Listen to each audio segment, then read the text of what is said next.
Hey everybody, welcome to a new episode of DC Action Hour. Laser vision. All right, folks, if you couldn't figure out from that amazing intro, we are talking Superman and Lois on tonight's DC Action Hour. They're probably like, these guys are all high. Hey everybody, thank you so much for watching. So we are talking the new CW series Superman and Lois. We're definitely going to talk the pilot, the first two episodes at least. Maybe I'll let these guys get a little bit into the other ones. I see listeners mate and Carrie Johnson are already in the chat. Thank you so much, guys, for tuning in live. Really appreciate it. And we want to hear your thoughts on the show. And if you're watching in post, thank you so much as well. We love you guys. So we're kind of really break down a lot of the stuff here, try to cover a whole bunch of different things. We like to, though, start with a super tweet question. Francis, what is that? Oh, well, since we're talking about Superman, and there have been many actors who have played Superman, and we're going to ask, who are your top three people who have played Clark Kent / Superman? I guess one or the other as well. Yes, I just put that in there because some shows they're more Kent than Superman or vice versa. Yeah. Anyway, in the chat, please put your top three. I know I wanted to go more than just top one, kind of get a little bit of variety. So top three Superman actors. We'd love to hear what you think. Let's do Marx. Who's your number one? Oh, we have to actually put them in order? Oh my gosh. He's like, oh no. Oh, I must type real quick. All right, so I like Tyler quite a bit. Give us your top three. All right, so I would almost put Tyler in this, but just because it's so new, it's probably not fair to be like that. It's a newness shine on him, right? So I don't know, maybe not. So my other top ones besides Tyler is Dean Cain. I loved Lois and Clark, and Christopher Reeves, of course, is like I think the best movie Superman for me at least. And then if I'm not doing Tyler in that mix, then I would probably say for both being able to balance. Well, I guess he didn't really balance both, did he? But I don't know. But anyway, Tom Welling would probably be my next. Yeah. One. So Dean Cain, Christopher Reeve, and Tom Welling, right? Mm-hmm. Choices. Listeners, mate, what do you mean? Do you mean the joke you put in the chat? Like this one? No. I guess he wants you to read that, Marx. Why is Clark Kent so great? It's because he's Superman. Oh, I get it. He's super, man. I didn't get the comma needs to be in there. All right. Francis, who is, and folks, please put your choices as well in the chat. Here we go, Carrie. Chris Reeve, Tim Daly, who did the animated series in the 90s, and Tom Welling. All right. Nice. Good. There you go. Very good choices. What about you, Francis? My first, this is based off of my first one is based off of my introduction to Superman, which was when I was watching old I Love Lucy episodes as a child, and Superman made a cameo on an episode, and he was George Reeves. George Reeves made a cameo. That's awesome. I didn't know he was an I Love Lucy. Cool. Oh yeah, he even like the way he entered the room was amazing because he looked like Superman. He acted like Superman. Was he playing Superman? No, he's playing the actor. He was playing George Reeves himself. Right. Yeah, and then he came in, but he was playing. He dressed up as Superman for little Ricky's birthday, because the birthday was competing with another little boy, and that was how Lucy beat the other mom by bringing in Superman to that birthday party, and it was super cool. It's like, oh wow, this guy is like, he's got the embodiment of it, same as Christopher Reeve, who also was like my my color movie introduction to Christopher Reeve or to Superman, and I thought, wow, this guy really embodies like what I picture Superman to be. And nice. The guy who ended up playing kind of that version of him, Brandon Routh, would be my number 3 on the list, because I just really, you know what, I'm one of the weird people who actually liked Return of Superman, or was it Superman Returns?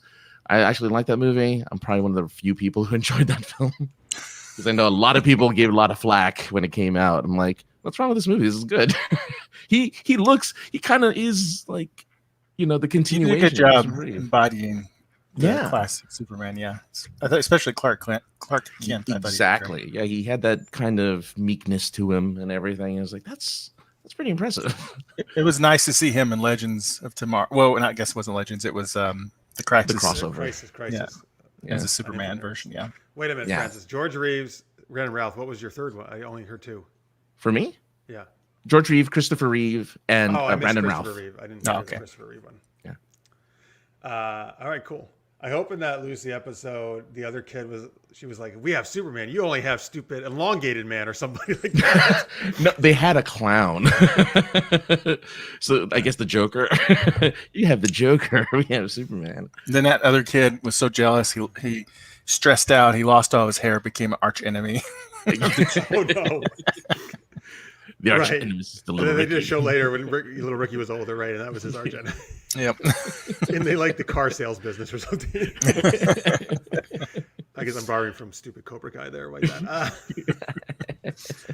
All right, so this top two were so interchangeable for me. So I'm gonna put Tom Welling number one. Actually, I think. So I always say Tom Welling is the best. Is what? I'm shocked because I know. Right. I always say Tom Welling is the best Clark Kent and Christopher Reeve is the best Superman ever. Although Christopher Reeve was also a great Clark Kent as well. I mean, it's hard not to say Christopher Reeve, but I think only because Smallville has such a special place in my heart. Sure. Favorite shows. So I think I'll go Tom Welling, then Christopher Reeve, although they're neck and neck. And then third, I think we'll go Tyler Hoechlin. Okay. Yeah. Specifically, though, in Supergirl. In Supergirl. Is Superman in Supergirl, not what they're doing in this one. I will get more into that later. But in Supergirl, even his very first episode, I was like, this is Superman. Like, this is how Superman should be. Well, he smiled. He had like this big old smile on his face when he's introduced in Supergirl. But he's also, but he's like, he's like your friend. He's uplifting everyone. He supports everybody. It's great. What? No, he needs to kill people. Snap their necks. He needs to destroy Metropolis. What's wrong with him? Sorry, my inner Snyder Snyder's coming out. Yeah, you're so snide. Anyway, Listener's Mate says Christopher Reeve is the best Superman ever. Yes, a lot of people will say I will not argue. Yeah. All right, cool. There's our favorite Superman actors. All right, we'll get into Superman and Lois now, the new show, CW. Folks, if you haven't seen it, so I will say there are going to be some spoilers, that for sure in this episode. But the first 4 episodes are out, right? So I think the 4th one came out this week. Yes. So, but they're all free on the CW app if you'd like to watch them, folks. Carrie says, I like him better in his own. Oh, okay. So you like Tyler Hoechlin better in Superman and Lois. Okay, cool. Okay. How about this? Let's all start with like really brief overall feelings, and then we'll dive more in depth into different things. Okay. So, Marx, I think you're going to be the most positive of us. So why don't you go start? I love it. It's amazing. No, I'm. So this is one of the few shows right now from CW that I'm like, this is must watch TV at least next day if I don't catch it on the day. I think this is my favorite version of Superman that I've seen for quite some time. I don't know, live action when? I mean, I guess since Smallville, right? I don't know if there's been too much, right? I love the actor who plays Superman in the DCEU. I like, and he's great on Witcher and other stuff, but I don't like that version. Henry Cavill. Oh, Henry Cavill? Yeah, he's great. But except when he has CGI mustache. But what are you talking about? Yeah, I don't understand. So I really like this, and what I also like about this is I feel that CW has upped their game a little bit when it comes to cinematography and other aspects. I also feel that this show, and it may not be for everybody, for sure, but I do feel that it's trying something fresh and new a little bit. It's trying to do a different time period or aspect of Superman's life that we've never seen before. And and I think that's great, and it makes it very like I don't know what's going to happen exactly in this, and that's fresh and different. It does something new, but also respects the old aspects of Superman. So we can jump in and go like, I kind of know this Superman. I mean, there's a few minor details different, but he's not breaking people's necks or anything and scowling everywhere. I kind of get this Superman, and now I can move forward in the storyline and see like what's going to happen now. Two teenage sons and moving back to Smallville and all that stuff and see what happens. So I'm enjoying it so far. All right, I'll go next because I think Francis is in the middle of us. I was looking forward to the show because I do love, as I mentioned, Tyler Hoechlin from Supergirl as in the role. Unfortunately, I am not enjoying the show. I feel that this is like I'm not digging the sad family dynamics of Superman and how his kids are always pissed off at him and let's make everything kind of sort of depressing and not look at like the uplifting parts of him, which is what I got in Supergirl, and I'm not getting here, or very, very little of that. And that's not a show I'm very interested in watching. And I'll get more into some more specific things later, but that's kind of overall where I'm at. Okay, so I forget his last name. Who our guest was? Mark. What's his last name again? I'm sorry.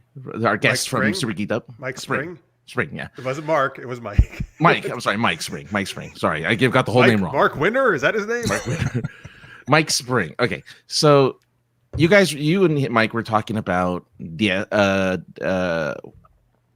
what was it, Discovery, and he said Discovery. You have to get through the first 3 episodes. They suck, but then it gets better. He did. So I thought about that with this show. Because I remember after the first 2, you were not so hot on it. I wasn't hot. Yeah. But I kept going. And what changed my mind is after the second episode, there's a lot of love.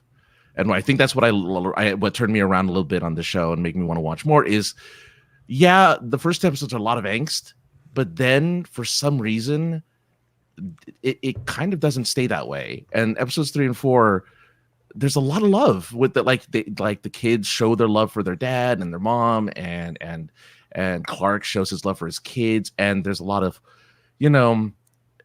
like a dad being with his kids, like he's wrapping his arm around them and like, hey guys, you should do this thing and like let's go play catch or whatever. And there's a lot more. The family dynamic grows after episode 2, because those first 2 episodes, yeah, I hate the kids so much.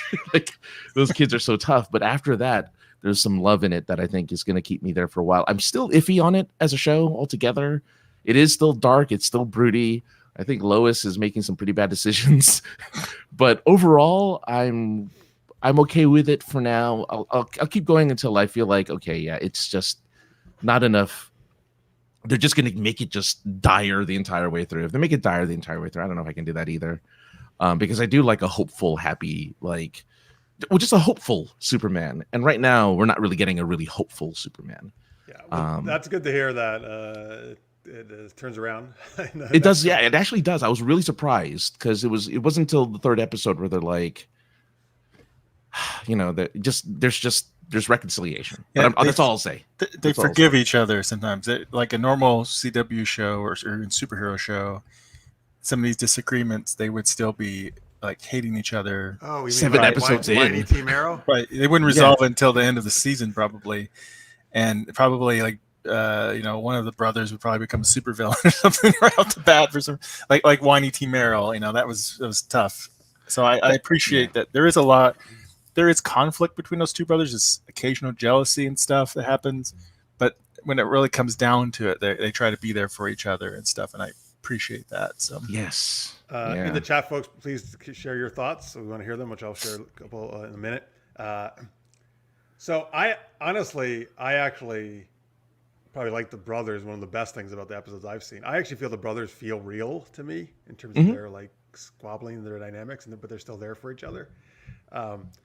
Honestly, I don't really want to see a Superman story where he has teenage sons. That's just not what I wanted. I get it. That's just not what I wanted. Yeah. And it's good. Once again, That's hey Crisis. Thank you for fucking everything up. Because Did you want him to have a baby? That's not at all what it was before this happened, right? So, I mean, it'd be easier to manage if it was a baby instead of teenage boys. You know, like he'd still be able to be Superman. You know, so it would, yeah. All right, let's hear this. Carrie says, I'm total opposite of me, I think. I dug it from the very beginning. It's the first Superman we get to go home with and see what his family life is after taking off the cape. You know what? That's a good point, Carrie, because honestly, sometimes people criticize Smallville or they say they couldn't get into it because they're like, it's not Superman. He's never Superman. And I'm like, that's why I love it. It's his journey to become Superman. And it's about Clark Kent growing up and learning all that stuff, right? So I actually liked that he wasn't Superman in that, even though there was still a lot of cool power stuff he got to do, right? He just had to be like, secretive about it. Well, more secretive than usual because he didn't. He got to discover them as we went too. Like he started unlocking certain powers. I forget. True. He didn't fly till the end, right? Like he didn't fly until the last season. He didn't fly till the last season. I think. Yeah. I was just curious. Yeah, that was the one power they really held off on for a long time. I guess it's hard. It's hard to budget for, and B, it's like, well, now you have to put him in situations where he has to fly. Yeah, it's expensive. Yeah, I mean, the super speed, because I did this on my own show, was easy. You just blow a bunch of papers around. Yeah, I've done that too. Or you blow someone's hair. Their hair just goes flying when he leaves the room or enters. It's great, but it works so well. You add the sound effect; it's perfect. I love it. Yeah. Listener's mate says he's only seen the pilot. Okay. I didn't catch this at all. This next thing he said, is that true? Gates McFadden was the doctor? That's Beverly Crusher from Next Generation. I don't remember that. She was the family doctor? Holy shit. That's amazing. I totally missed that. I think so. Yeah. Yeah, I think so. I remember seeing cameo. her That's recently, and I guess that was a show. Yeah. Hopefully she'll come back then. He also wants to know, Scorpio, thank you for watching. I'll get to your comment in a minute. I'm so glad you're here. He talks about, is John Cryer going to be Luthor? Probably not, based on who the Luthor is in this one, right? I wouldn't say that. Oh, is there something that happens in 3 and 4 that leads you to believe? Well, no, but that's, can I say, what I suspect it is? I guess I don't actually know 100%. Oh, it could well, throw us. If it's a guess, is it really a spoiler if it's a guess? Is it a guess? It's a guess, yeah. I'm just guessing. I mean, I know where this Luthor is from, but go ahead. Well, I'm guessing that this the Luthor we saw in episode 1 and 2 is from a different Earth that was destroyed during. It's 100% from a Crisis. parallel universe. Yes. So Cryer, his Lex Luthor still exists, and that's the one that's over Supergirl right now, causing trouble. Right. Okay. Right. Yes, I agree with all that. I'm saying that I don't think they're going to use him here though, because they're using this Luthor as the main. Not right now, but I could see him coming back probably after Supergirl wraps up or something. Maybe season 2 or something, I suppose. There's also probably COVID stuff too, because he's over Supergirl and stuff and wrapping that up, because they had to stop short of that plot line and finish it up in the beginning of this season. So it probably caused a lot of problems. So I don't know. Okay. All right. Well, there you go, listeners, mate. That was the rumor. There's been no confirmation it was Gates. Oh. Well, we should be able to just look at the cast list, obviously, right? Or unless it was uncredited. It might be uncredited. I'm looking at the list now. I mean, I did not recognize her. I mean, it's been a long time since I've seen her, I suppose. So maybe that's why I didn't recognize her. Yeah.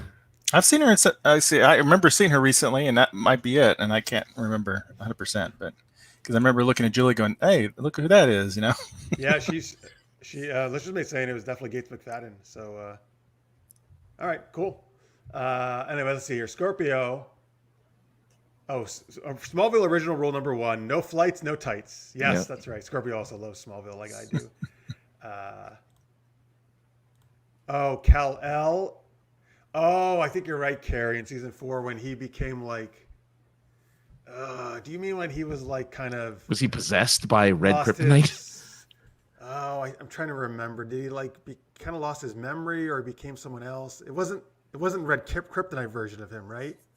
Because they did do that a couple of times, but that's just where he got kind of. It was a witch spirit. I remember that with Lana Lane. That one time, dude, that was great, man. When the witches took over Lois, Lana, and what? Three witches from the it's like Hocus Pocus, but different. Wait, well, yeah. So they took over Clark. No. The witches took over Lana, Lois, and maybe Chloe. I don't know if it was Chloe though. Oh sure. well, though it wasn't. Maybe it was a they third girl. They couldn't have been from Hocus Pocus then. No, all I remember is the witch who took over Lois admiring her boobs. Like, oh geez. Well, yeah, of course. Right? It was a funny. What was great is she was commenting on it. The witch who had Lana. She was like, so it was something. Her deadpan delivery was just great. Like, yes, they're very nice, or something. It was great. Anyway, here, let me share this. Scorpio says, I feel like, here we go, Superman drama show again, but I like the twist of him as a family man. Comics never let characters evolve, like how they always DH characters and break up their marriages. That's actually an excellent point. Yeah. Comics. Oh, yeah. Like I would, if you're going to do a Batman, actually there's been no live action Batman series forever, so I'd be cool if they just reboot it. But barring only that. The 60s one, right? Yeah, that's a long time ago. But barring that, I wouldn't be against a Batman a little bit older. We got sidekicks. We had Gotham obviously, but that's not really that's not the same though. Yeah, it's not really a Batman show. That's a Gordon show. Yeah. It was a Gordon show. Carrie says in Smallville it was the Kal-El that had been programmed by Jor-El. Okay, thank you, Carrie. Mm-hmm. Okay, but so Clark himself though didn't fly into the series finale is what he's saying in Smallville. All right, folks. So those are overall thoughts. Let's talk maybe about the very opening, which is the pilot, which is Clark narrating, right? Kind of his life, I suppose, right? Mm-hmm. His journey to Earth and stuff. I mean, that was pretty good. I mean, I've seen that story a lot of times, obviously, but it's like the Batman fucking Ellie parents dying scene, right? But I think it was well done. I really liked when he saved that guy, and he's like, my mom made this costume for me. It's like nice my suit. Favorite line of the whole. Yeah, my mom made it for me. That was great. That's a classic suit from the comic book. So yeah, I remember you saying that. That's where he had this big smile, and I always felt like, yeah, this is the Superman I want, and I didn't get that the rest of the show. Yeah. But, you just need to make a meme. Superman before he had kids, Superman after kids. And he's got the face there. And every parent will understand. Actually, that's true. Yeah, that's true. What did you guys think of the opening, Marx? I liked it a lot. I think it was good. It was a good way to touch on this character for those maybe who haven't watched Supergirl, and just to know the variations, the minor differences in that storyline. So you're caught up real quick, right? And you know what's going on, and it was good to show like that evolution of the relationship with Lois and then their kids and stuff like that. Especially if you were confused, if you're like, well, I thought they had a baby from Supergirl. I'm confused now. I like how they said like that. I thought you had a baby. A baby. I'm from Kansas. Is that your Kansas accent? That's my Kansas baby accent. Oh my God. Can't wait to go to the Cracker Lana's Barrel. husband would be pissed at you. No, but I liked it. I thought it was great, and there were some good moments there, especially with the original costume and stuff. And even in Lois and Clark, I think his mom made his costume in the very beginning too, if I remember correctly. That's how you do it, man. Either like you make it yourself, like Spider-Man, right, or you have your mom make it. Mm-hmm. What about you? You liked it too, Francis? The opening? Yeah, I thought that intro was great. I thought that beginning part was a nice kind of Cliff Notes version of what happened to Clark and how he became Superman. And I think the part that I feel was the most poignant, I suppose, was the death of his father in that portion, just to kind of show that, hey, as the episode goes on, guess what? You thought that was bad. It gets worse. Oh yeah, it's great. So uplifting, this pilot. It wasn't that first like 2 minutes. It was like super uplifting. That's about it. It was cool how the young Clark that they cast, or the various versions, looked a lot like his son too. Oh, yeah. So that was a nice little touch. It's like, did your brother? I asked the actor if the brother wants a bit part. Gets in there. We're gonna find out his brother. One brother's actually somehow was created by Lex Luthor. Those aren't related. They can't possibly. Those two cannot possibly really be related, are they? They could, yeah. Oh, Must yeah, be twins, right? Are they? But They're supposed to be twins. Are they yeah. not related in real life? I don't know. That's why I'm asking. I haven't looked at the IMDb before whether or not those two kids are related. But I'm sorry. they Who are we do not talking look about? related. He's talking about their two sons, Lois and Clark's sons. Oh, are they? They're Oh, twins yeah, in no, the they're- show. They're twins in the show. But Yeah, but they're not related in real life. No. Okay. Josh, the ninja's in the house. Yes, Josh over at Hi, Points of Josh. Interest podcast that Francis does with him. So thank you for tuning in, Josh. He said he was going to watch. He says he has not seen it yet. I did warn him there's going to be spoilers, though, so he's Okay. aware. Scorpio says, I feel like part of the issue with the show is the history of them all. Lois and Clark, Smallville, every show is looking for the twist. We never get a straightforward Superman show. Also an excellent point, and probably more what I was looking for actually in this one, Scorpio, now that you say that. It really pushed the drama, he says, about the pilot. It did. All right, well, let's get to the family dynamic, which I feel is the heart of this whole show. I mean, I feel that's like the I don't know. I can't think of the word I want, but like, Theme? the overarching theme, right? I guess the best way to say it. Yeah. I was trying to think of some other word, but theme was good. You're right. Theme works. Theme's a good So, word. what do you guys, Francis? What did you think about the whole family dynamic stuff of? Well, my initial thoughts of the family dynamic was it's infuriating. Yes, they're young teens. They're supposed to be 14. The two boys are supposed to be 14. They're, Jordan being broody was, of course, I guess, expected. And Jonathan being kind of like the cocky, like, I don't know, older brother by 2 minutes, I guess, thing going on. I don't know. I really didn't like it in the beginning. I just thought, man, these guys are just, I'm not going to enjoy this. I'm just not going to enjoy this dynamic. And I thought that Tyler, Clark being a dad, obviously, like, it just felt like he's never done it before, even though technically he's been a dad for 14 years. It's like, he's kind of acting like he's never done it before. And of course, Lois, I don't know. I wish she had a little bit more to do in those first 2 episodes as a mom. I don't think really she had too much to do as a mom. So I think the idea that they're trying to go with is Clark is kind of learning how to do it for the first time because he's always saving the world and he hasn't been there, right? I think that's what they're trying to hit on, and why the sons are kind of pissed off at him. I'm so sick of shows where the teenagers are pissed at their superhero parents. Like I've had enough of it, right? I get it. I understand why they would be. I just don't want to see it anymore. Like I've just had it. Which is why I say, I would love to know what your thoughts are with episode 3 and 4. All right, maybe I'll watch since you said that. I'm really curious what you think. Yeah, they don't stew in it and stuff like some Exactly. CW shows have before. That's good to hear. I like hearing that. So Omar, what do you think about the whole family's dynamic? Yeah, I mean, it's what makes it different than all the other Superman shows we've had, right? And at first I was worried about, the brother dynamics might fall into very stereotype type of thing, but I think they've messed with that quite a bit in the last few episodes. And I like the dynamics between them. Like my favorite fictional brothers, are like the Winchester brothers, right? And in some ways, those are adults.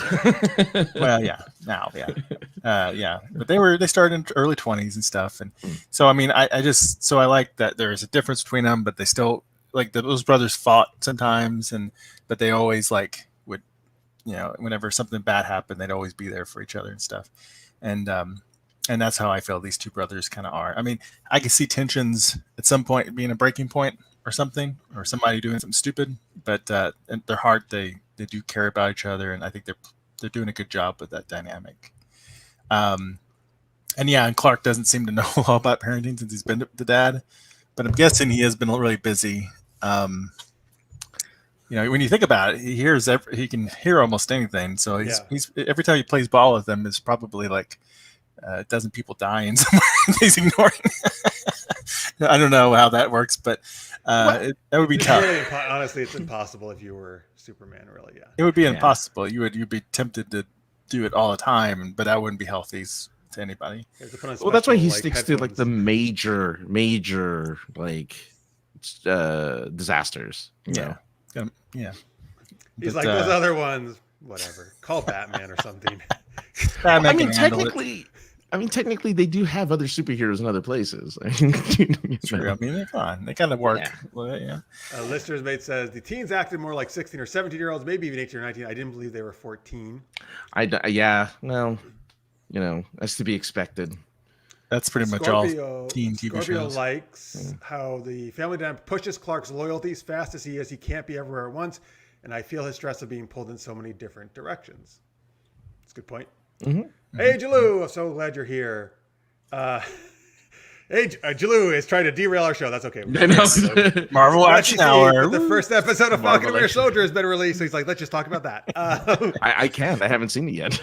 Actually, yeah, I probably will resubscribe to Disney Plus though, so I can watch it. Yeah, I'm gonna watch it. I'm gonna watch it right after this. Actually, Well, I'm probably gonna watch it after I watch the Snyder Cut as kind of a palate cleanser. No, it's not. It's not. watch long it. enough. It's gonna be all slow mo.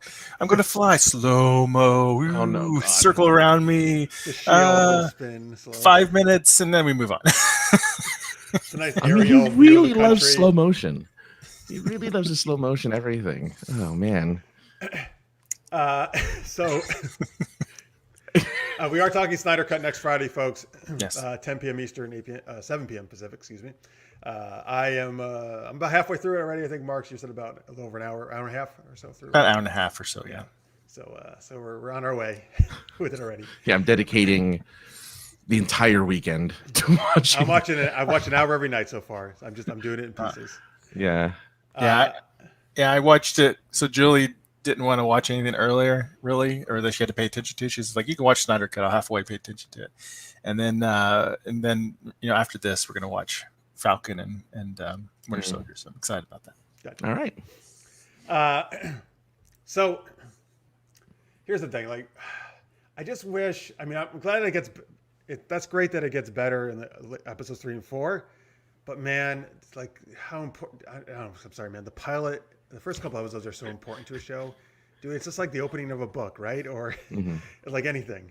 Or like they say, the first 10 minutes of your screenplay, right? Or 10 pages of your screenplay. Like, I just wish, why does it have to be like so dramatic, so angsty, so serious, right? His mom's dying. His dad already died. There's no humor in the show. Like none whatsoever. Like, why can't there be some humor at least? And this is Todd Helbing, who used to showrun Flash, which had plenty of humor, at least in its earlier seasons. Right? Like, I just don't. I honestly feel this is not a great written first couple episodes either. Even though Todd Helbing has done really great stuff, I think, in the Arrowverse. Is there humor in episodes 3 or 4? I don't remember if there was humor in those episodes. No, but when I'm watching Snyder Cut, I feel like this is like a cartoon action compared to Snyder. Really? I think there's more humor. There's more humor in Snyder Cut because there's Flash. You think so? Flash is in Snyder Cut, and he's still being like goofy Flash. He's kind of weird, creepy guy though. What? Yeah. He's weird. I like. I don't have any friends. I don't know why. That's not the way he says it. I keep flashing people with my nudity. I don't know why people don't like me now. My nudity. What? I'm just kidding. But anyway. Jeez, this is Mark's cut. The Mark's X-rated cut. Oh, is that not in there? I must watch a different movie. But no, you're right. It isn't like super. Woo. They could probably have a little more humor in it. They need a little bit. They need a funny friend or something, I guess. That's what I'm saying. Yeah. Why can't there be one like comic relief character, like a Cisco or a like Felicity? Felicity, yeah. Yeah. They need a character who like was the that. Supergirl that had Win? Win. Yeah. See, Win was they there, all yeah. had that character, right? Mm-hmm. That like friend, sidekick, like Ron Stoppable type character, right? Just not as ridiculous. I'm trying to think. Yeah, there's no one like That's that the thing. in any of it. You know, No. And maybe they'll add that at some point. They need to have somebody or like even that. if they made the Lana's daughter it, which would have different, but no, she has to be like. It's like serious. I tried to commit man. suicide. Isn't that funny? And that's not lighthearted. No. Oh man. But again, like, you know, that whole again, there's like things in there where you think they're just gonna drag out the angst or the drama, and they're just like, no, in the end we're family and we love each other. And it's not just the Clarks, that's just the Kents, but it's like, oh, it's this other family that like they're great, and oh, there's this person, like, you know who I think is kind of the comic relief, but not really, is a character you haven't met yet, so I can't talk about it. So anyway, moving on. The woman who owns the newspaper. Oh, you're you're right. right. She's in episode 2. She's in episode 2. Oh, she's episode 2. The woman who, yeah. So the woman who owns that newspaper, she kind of has a quirkiness about her that's little bit. It's on edge. Yeah, I can see them playing up that a little bit. She's kind of quirky. So. Yeah. Okay. They threw in that joke about like, what was it, about editing errors or something, like editing mistakes that. Oh yeah, that was. I chuckled at that. Yes. Like Lois made. Yeah, that's like a running joke of Lois. Well, she's a terrible speller. I love that. Yeah. Which is great, even though like there's spell check now, she's still a terrible speller.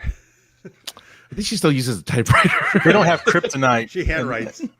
Kryptonite's in not in the spell checker, you know, dark side, you know, intergang.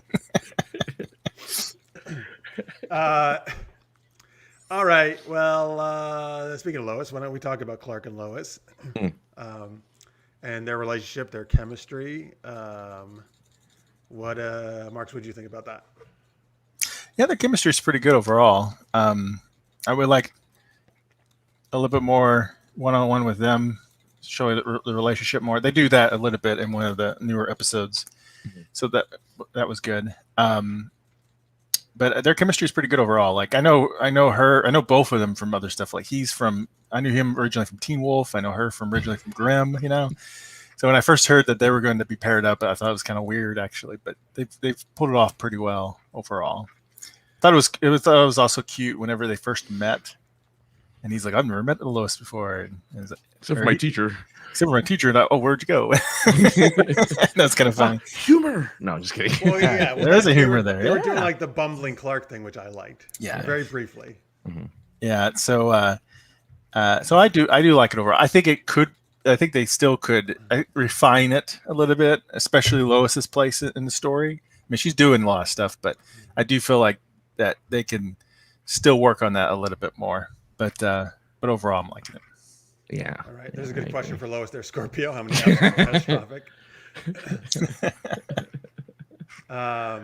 So Jalou, this is something I also actually, let me read this, but I think I'm going to agree with this. You know, everything has a dark subtext, a reflection of our pessimism about our modern era, a reflection of a feeling of cultural decline. What will it take to have optimistic and believable fiction? I agree. I actually think there's a lot of stuff. There's so much stuff that is darker now because it is a reflection of our world and what's going on. Me as a creator and as a viewer, I go the opposite way of that. When that happens, I'm like, we need more lighthearted comedy in the world. And that's what I want to create and what I want to watch. I am not obviously shared by a lot of people because that is not what most people in Hollywood are creating. And that's not, I mean, it doesn't mean that's not what people would watch though, if it was given to them. Yeah. I don't know, but you guys have any comments on that question that he had there? That's what makes Legends of Tomorrow so great. Yeah. Okay. Well, there you go. Oh, it needs a Bebo. Bebo needs to become a regular on the show. On Superman and Lois. Yep. There's your comedy relief right there. Maybe in a flashback they'll have the kids had a Bebo doll when they were younger. Oh, that'd be amazing. Yeah, just one reference. And I think that's why I don't watch a lot of the TV, really. I don't normally watch a lot of television. It's just a lot of it is kind of like I dropped off on a lot of TV. I've stopped watching Riverdale. I've stopped watching a lot of God. CW TV shows, you know. I will occasionally pick something up if it's really, really recommended. Like if I see it trending, I'm like, okay, maybe there's something about this that I need to see. But overall, it's really why I avoid a lot of TV and movies, and I kind of stick to the things that do make me laugh. I find like a lot of YouTube is what I end up consuming because there's a lot of YouTube that's funny that makes me laugh, and I'm like, I stick to that because I do need the humor, and I do need kind of that lighter fare. Yeah, absolutely. I watch a mix. I mean, when you think about it, like for us, we're a little bit older, and you know, we remember a time when it was a little bit more optimistic in America. And before 9/11 especially, but before 9/11, before the pandemic, before our very long wars in Iraq and Afghanistan, before mass school shootings. I mean, there's been a lot of stuff that young kids, I think, if I was, you know, raised in that, it would be very hard to be super optimistic. That's true. And I know that's why, or at least that's a theory why, like dystopian YA is so popular, or was so popular, still is fairly popular. That is really popular, you're right. Yeah, and and there's an aspect in that in the dystopian, it's dark, and some of these other stories, but there's also hope in there of like eventually overcoming it, like in Hunger Games and stuff like that. Well, yeah, the young people, right? The young people are the hope for the future in these types of movies and television shows. So yeah. But you're right. Like I think of the TV shows that are out, or the shows that are super popular. Like there's one show called The 100, for instance, super dystopian, but people love that show. Or, there's like there's a lot. Mad Max was big. The 2015 Mad Max was like a big deal. Oh my God, everyone loved that. I was like, this sucks. Well, I'm just saying a lot of, but a lot of people loved it, right? Because it's dystopian and dark, and like look at these guys, look at these depraved characters and everything. It's just and that seemed to be what caught on. Yeah, the Hunger Games, etc. So it just kept moving in that direction. And I think it depends. Like Discovery, when it started, it was too dark for me. For Star Trek, it course corrected, and then the Snyder verse was too dark for me. Wonder Woman being the only exception to that. But now Shazam, yeah. But that wasn't really Snyder anymore at that point. No, you're right. That's definitely not Snyder. Yeah. And I think they're correcting on that too. And it all depends. Like I like The Boys, but I would not want all my superhero shows to be anything like The Boys. Like it stands out because it's its own thing, and I would not want that to be all my stuff. I also want The Tick, which is just hilarious comedy. I like a mix, but. You're right. A lot of stuff has gone very dark. But, yeah, I mean, I look at the kind of the trajectory of The Flash, right?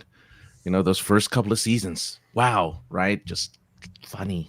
Even all of the characters were like there was something humorous about them, and then I don't know what happened, but then they just flipped that switch, and it's like.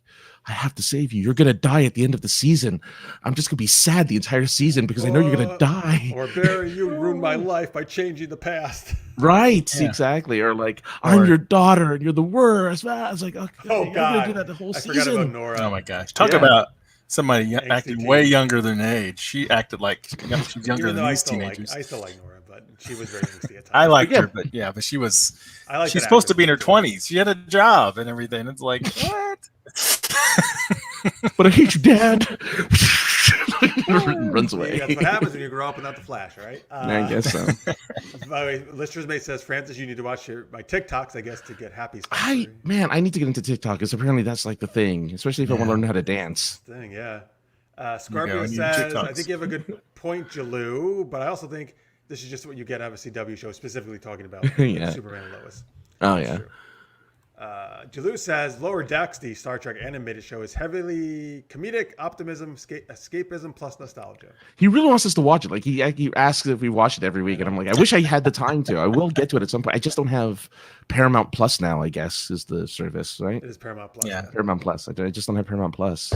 I like Lower Decks. It's funny. It's a little darker than. I mean, it's not like a kids cartoon. It's an adult cartoon. But yeah, they have a lot. I usually don't like adult cartoons. Yeah, I mean, it's not like as extreme as Rick and Morty or anything like that, but it's not gory or anything. But they have some really great.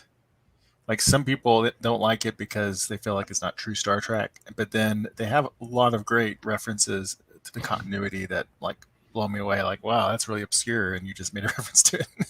I love when Q appeared too. So. Oh wow! Q was in that? Was John Delancey playing him? Yeah, briefly he was in it. Yeah. Nice. Okay. All right, let's get back to the chemistry of Clark and Lois, which is what we were talking about. So Mark's enjoyed it. I'm not really digging it. I have a question for you. Did you think they had good chemistry in Supergirl? No. Okay. I was just curious. I have a couple of issues.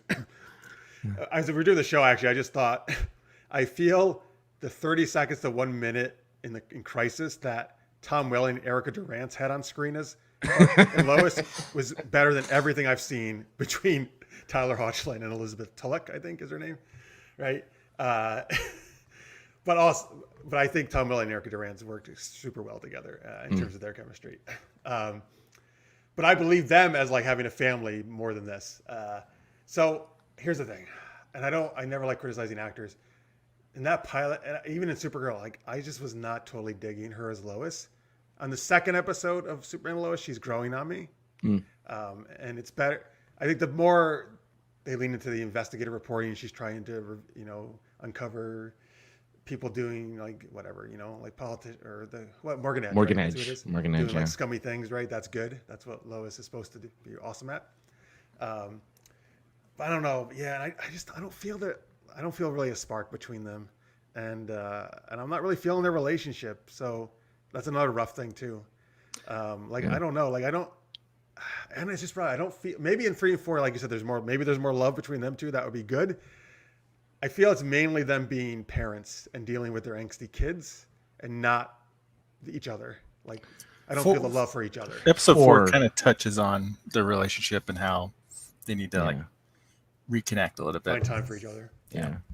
Okay. Yeah. And they do lean into the investigation stuff more. So, and her bad decision making. Her bad decision. Oh, I can't wait to see. Lois has never been, She Lois just never makes does so make ma- bad decisions. That's Man, she ridiculous. was just making like left and I was like, why are you doing that? Why are you doing this? Stop doing that. It's like the scene from the first Justice League where there's cops behind Lois Lane and she yells out to Superman, who had just been resurrected, and said, "Clark!" to the and the police are like right behind her. It's like, you're not gonna. Why are you saying this dude's name out loud when there's people who can hear you? It's Superman. Like, call him Superman. But yeah, I think there's some pretty wonky decisions. Probably not so much the actors, because obviously I love Tyler Hoechlin as Superman. Yeah. I think it's more the writing and what they've done with the relationship. So again, I don't, as a director, I don't want to criticize actors because I think they're doing what they can with the material they've been given. Mm-hmm. Even that episode of Flash, when there's that guy's posing with that knife.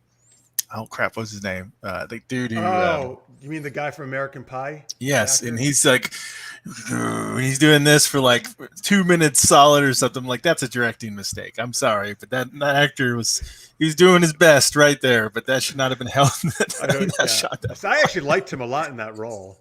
Right. Yeah, it wasn't bad. And I'm blanking on his name now, which you're right. It's driving me nuts. Maybe in the chat, tell us who we were talking about here.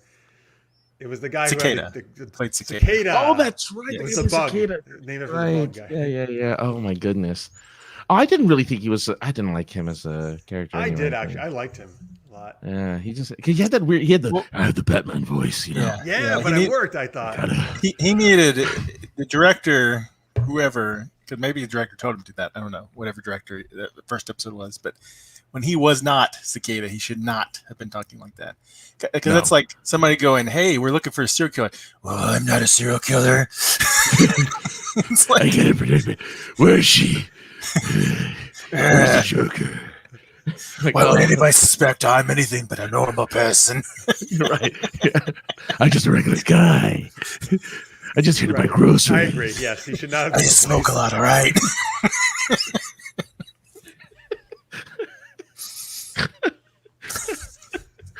Oh, that's so true. It's so true. Oh man. Yes, but you're right.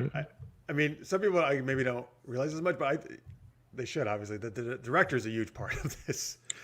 And that's a disadvantage in television. Is the directors are like they don't have as much power. No, they don't have a lot of power. They're always different too, aren't they? They're always rotating. Yeah. So I mean, if one director makes a bad call or oversees, or doesn't talk to an actor about maybe a bad choice when they first start or something like that, then it's stuck. Then the other directors are stuck with it. So. And you're right. Since they're rotating, the directors aren't probably quite as familiar as they would be if it was. I imagine not. I can see how they could be. I'm just waiting for the Kevin Smith episode. That's inevitable. Well, if he does an episode, hopefully it'll have some humor in it. He usually, yeah, that's true. He usually does inject some humor into it, so that's a good point. We'll get one. Ben Edlund or somebody will pop in there and do some crazy. Who? Ben Tick creator or something. Somebody will pop in there. They'll get some writer. Speaking about how directors on TV shows, because it's more about the executive producers really on the TV shows, right, running things. I watched one of Kevin Smith's, either it was a Comic-Con or was one of his stand-up things, that he said, like, he was on, I think it was Supergirl he was directing at the time or something, he just left the set to go get. It was actually nice. He was going to get hamburgers for everybody on the crew because it was a late night, and he was just going to do it. But he was like, to the AD, he's like, it's like, you don't really need me, right? You got this, right? I'm just gonna leave. He's like, yeah, it's fine. Like, it just kind of shows you, like, it wasn't that important he felt for him to be there, even though he's the director. Which in a movie, like, the director is not gonna go walk away while things are being shot and leave. No. All right, let's see here. Scorpio, about spoilers for all 4 eps or sticking to the pilot. We're mainly sticking to 1 and 2, but yeah. I mean, Francis and Marx, I think, have seen all 4, right? So you can throw some stuff in there if you like. Yeah, well, we'll try not to spoil those 2 episodes really more than just maybe interject. Like I said, like, oh, Lois makes I mean, I don't know if it's a spoiler that Lois makes bad decisions sometimes. Like, I don't know if that's necessarily a spoiler, right? Like, you know, I hope not to say anything that will, like, you know, ruin those 2 episodes quite yet until we're ready. It's like saying Cisco makes more jokes, you know? It's just... Yeah. Oh man, more jokes. I wish he made more jokes. What Lister's Mate brings up a good point about the pilot showing the mentality of a rural life versus a city life. Each character did a great job showing how there's a different mentality for each. I thought the husband of Lana actually is a really good portrayal of like that small town. Like, I want my town to survive, and we need to do whatever it takes. Yeah, there's a lot of pride for Smallville. Yeah, I am impressed by that because, you know, I came from a rural, very small town, and so I see them portrayed really poorly usually in TV and movies. Usually they're all like dumb hicks or whatever kind of stuff, and I like that they try to show a balance. They try to show the good and the bad aspects of a small town, and how economies can suffer in a small town whenever you lose your main industry and stuff. You know, Lana's husband could be a little bit less of a jerk about it sometimes, but he does make good points, and I think they do a good balance overall. Much better balance than your typical CW superhero show does. Yeah. Usually they're very like one-sided or something, or seem out of touch with reality a little bit. But I also like that they kind of show, for instance, because he's such a jerk, they're not just saying he's just, you know, they're not just saying, hey, this guy's a jerk. It's rooted in something, right? Mm-hmm. Like, it's rooted in something, and you'll learn about it as the show progresses, but you'll learn that there's something rooted in why he acts the way he does and why he feels the way he does. So it's not just like, well, I'm born a jerk and I'm a jerk, and that's how I got married to Lana somehow, because I was just a jerk the entire time. It's like, no, there was something appealing about him, and there was something nice about him. And so, you know, I'm glad that they don't just stick to the, like, well, he's just going to be this asshole the entire show. No. We're going to let him have like everyone has layers, and everyone actually has some depth, which I think is actually more than what they do for other CW shows, right? Usually, like, yeah.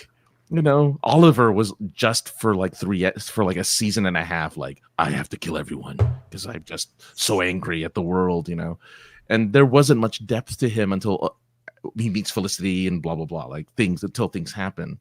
Here, they're already like, there's layers to everybody. Let's just toss in the layers and make them complicated characters.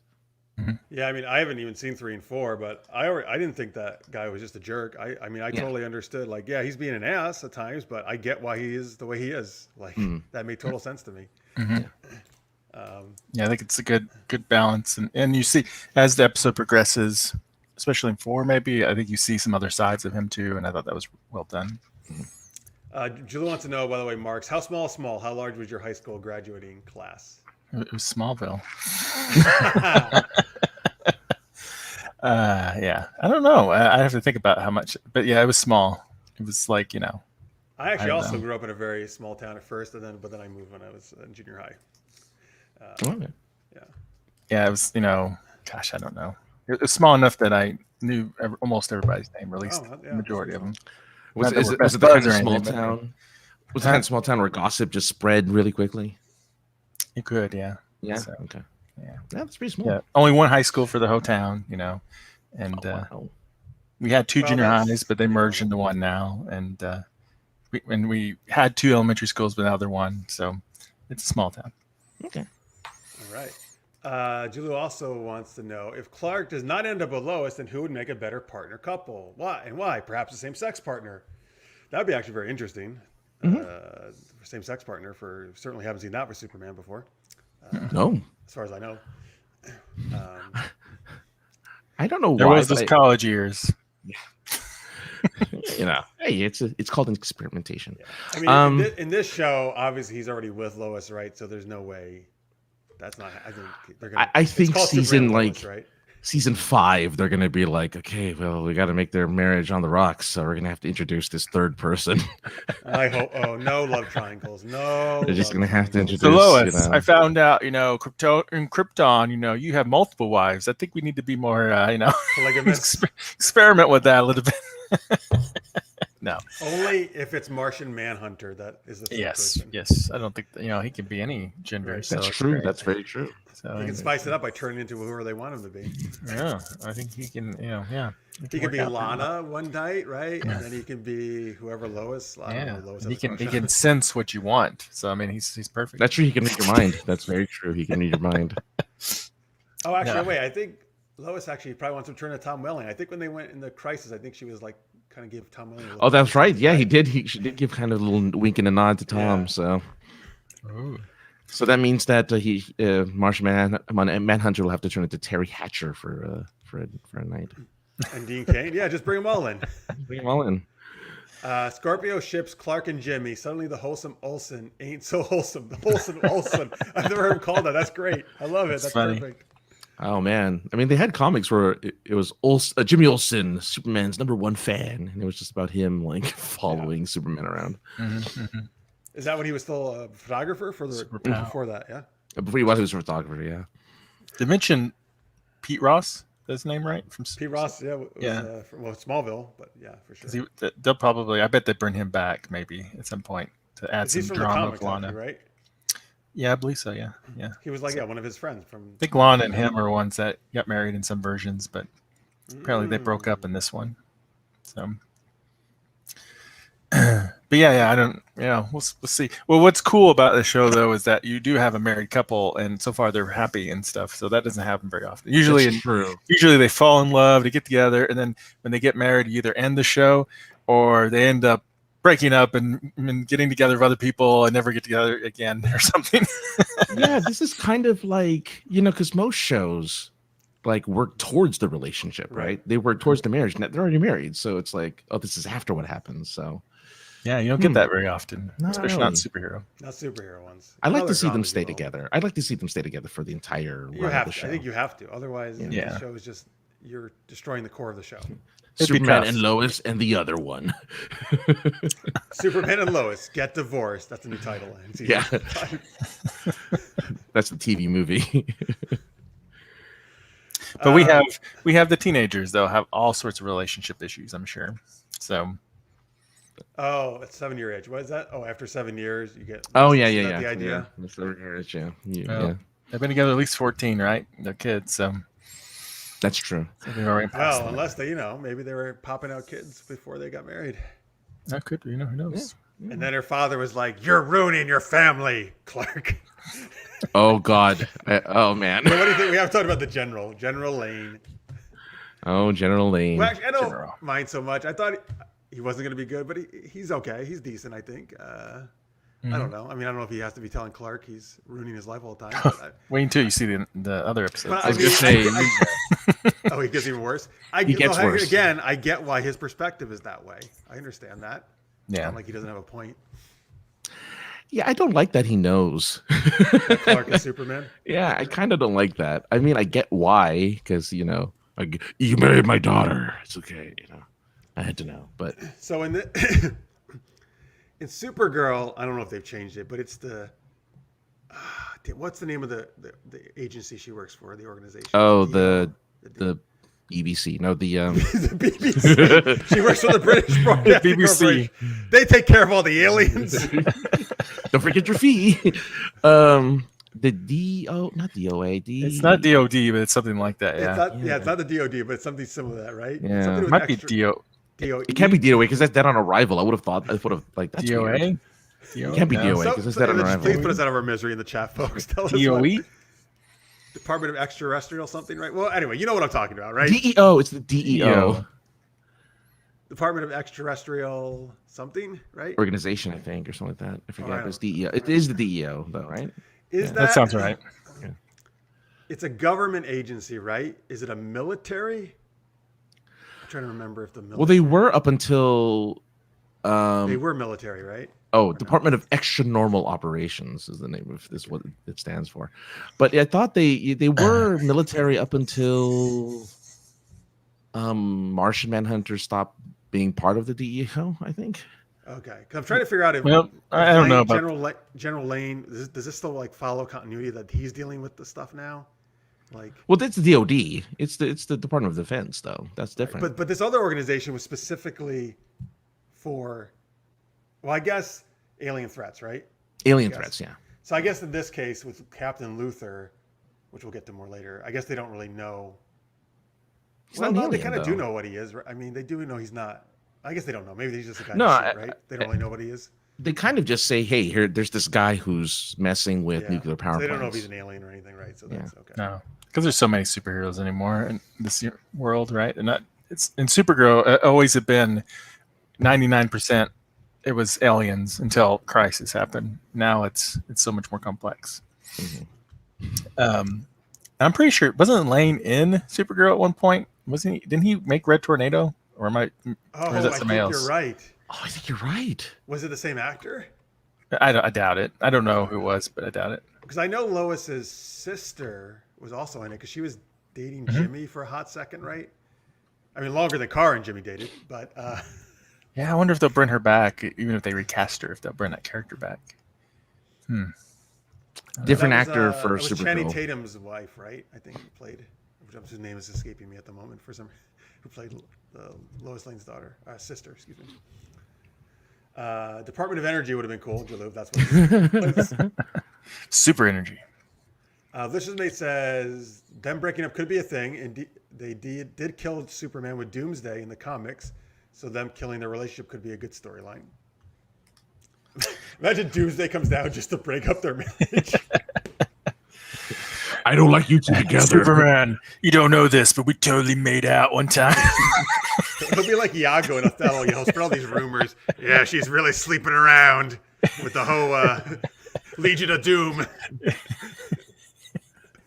I am the doomsday of all marriages. Yeah. You know that General Luther guy? Yeah, they did it. Or Captain Luther. Captain Luther. He's like, after that, he got promoted to General. I heard. Yeah. It was so good. General. These are good storylines. I hope you're Greg Berlanti and Tom Helbing. I hope you're watching. Can't wait to see this happen. It's going to be great. Yeah. Jalou said, okay, so we could have, like, I guess, a happy marriage, strain, working to fix, improve it. No. I'd then go love it back if it to stayed happy happy marriage. marriage. So you don't want to have any strained part of it? They're already going to have. I mean, the strain will come from. I just hope the strain doesn't come because they are. Like they fall out of love or something. I want it to be external. I want it to be like, okay, he's stop saving the world all the time, Clark. Yeah, because that's a different dynamic than, say, Black Lightning, where he has teenage kids, but they're divorced and stuff, and there's all this pressure. Like, his wife didn't like being superhero, and that ended their relationship. So it's nice to see Superman and Clark trying to, not Superman and Clark, Superman and Lois trying to deal with. He's married to himself. He's married himself. Oh, boy. I like having sex with myself the best. Where's things happen? Masturbation. It's like, that's why I go to the Fortress of Solitude. What else do you think I'm doing up there? Oh yeah, sure, yeah. Okay, wait. So that brings up something I also. Oh, really? Does it? Wait a minute. That's all right. That's the comment of the night. I feel like every kind of iconic set that we know from Superman, I feel was so dull, bland, and crappy looking in this show. Like the fortress, I thought looked terrible. Like I wasn't even sure if they were in the fortress, except they put coats on. Okay, that's where they were. Like in other shows like Smallville or other things, like it has, I feel like a really cool, iconic look to it usually, right? I feel it was just so dull here. Even if you go to like their house, the barn, it looks like shit. Like it looks like a shithole, man. And part of it, I guess, they're trying to say like, oh, Smallville, the town, is in really bad shape, right? Yeah. And so I guess so, but I don't think every house and barn have to be in bad shape. Like if you take Smallville, the show, that barn was a huge part of it, man. Like it was even though barns aren't exciting, really, right? It looked cool. Like they made it look cool and like a cool place for Clark to hang out. This place looks like a death trap. Like this barn. They kind of explain it. Right. I mean, they kind of explain it, right? Because even the Daily Planet. Sorry, I'll make one last point. Even the Daily Planet, which is not in Smallville, it's in Metropolis. I feel was like the blandest newsroom you could ever make. But I did like Metropolis itself. You know, like when it's he's so flying through different than Metropolis. National City Catco, which is like the polar opposite of Flash, right? It doesn't have to be that fancy, but like it's I don't know. It's like the most bland newsroom. I feel like everything's that way. Like I don't know. Like can't we make this look a little nicer? But since they weren't going to be in there much, they probably didn't want to spend too much money on set. Yeah, I think because it's not a centerpiece, right? It's just for that Right. for a. But scene. for me, like every set, even ones that are prominent, follows that pattern to me, and I just wish it was popped a little bit more off the screen since this is a visual medium. You know, The Fortress, especially, I think I agree that it needed to be a little bit more. I feel like in Supergirl it was fancier in some ways. I mean, it looked more like a set, but it had like a statue and stuff like that. It had some fancy stuff on there, but right. I feel like maybe the reason why they didn't do it probably is because, and I was kind of lamenting with Marx before we started, was a lot of the action set pieces are so kind of big budget that maybe budget wise they're like, all right, Fortress of Solitude, it's just going to be this thing in the middle and some hologram dude on the side. It's an ice cube. We're just giving an ice cube. Like that's it. All right, we can't show anything else. All the animals and all the stuff that's in there. No, we're not going to show that stuff. We're just going to show the dude and like a bed. Like that's it. And so, because again, like I think of those action set pieces, you know, going into the nuclear power plant and shutting it down and fighting, you know, Captain Luthor. You know, it's like that's that was really pretty cool. That was pretty a step up from anything we've seen with the other CW shows. See, Oh yeah. okay, so I hear people saying that. I guess I'm going to disagree. Like, I honestly feel like all shows are at that level nowadays. I feel like I don't feel that this show is any better than what they were doing on Flash, which I feel has done a lot of great special effects stuff, visual effects stuff, or Arrow, which Arrow is not quite as much because it's more melee combat stuff, right? That's where they're going. But I don't know. Like I don't feel that this show is any different to me than like Flash in that regard. And Flash and Arrow and all those shows have these super cool areas that they hang out in, and they put money into that because they're going to use it every freaking show, right? They know they are. So I don't know. I feel like that's not for me. It's like I don't understand why it's any more expensive than Flash is to make the show. I mean, I guess for other people it is. It is a step up. I don't know. For me, you don't think the cinematography is a little bit better? Like they've spent a little more time shooting the scenes than their typical CW show? Not really, but maybe that's because I was so grossed out by the stuff I was seeing on screen. Like I couldn't appreciate the cinematography. But like if your background is so bland, like I don't. It's almost like I don't care how well you shoot it, right? I'm like, this is not great what I'm looking at. Yeah. Like, Yeah, that's true. Because now that I think about it, there's nothing really iconic about any of the places they've been. I can't even really picture the Kent home, the house itself, really, in my mind, because there's nothing you're right. There's nothing that really stands out about that's the house important, itself. I think, right? In Smallville, I can still picture that house in the barn. In other Superman things, I can picture the thing on top of the Daily Planet, right? The Daily Planet, and it spins around like. The only thing the newsroom of the Smallville Gazette or whatever, that kind of stands out to me. That's about the only thing that does, though, in my head when I try to think about it. And the truck, for some reason, I can picture that truck. Yeah, their truck, the family truck, their little pickup truck. Oh, the red Ford. Yeah, you know, like for some reason that to me is like that's the only the one iconic thing I can think of, because it's like, oh yeah, I remember that truck, you know, and but Arrow doesn't have a pickup truck. No, the other Flash don't have a pickup truck. But that's the thing, though. That's sad. That's What do they even drive? Do you know what they drive? I don't think you do. well, Flash doesn't need to drive. He doesn't need to drive, but what about everybody else? They just pop up. But that's the funny thing. It's like I don't remember anything else. They jog. They get good exercise. Are you kidding me? Cisco just he can vibe, right? But well, not anymore. But yeah. Central City has an amazing public transportation. System. Okay, They amazing. They do. They Great have subway. a they say you get there in a flash. That's the slogan of the city. I really hope so.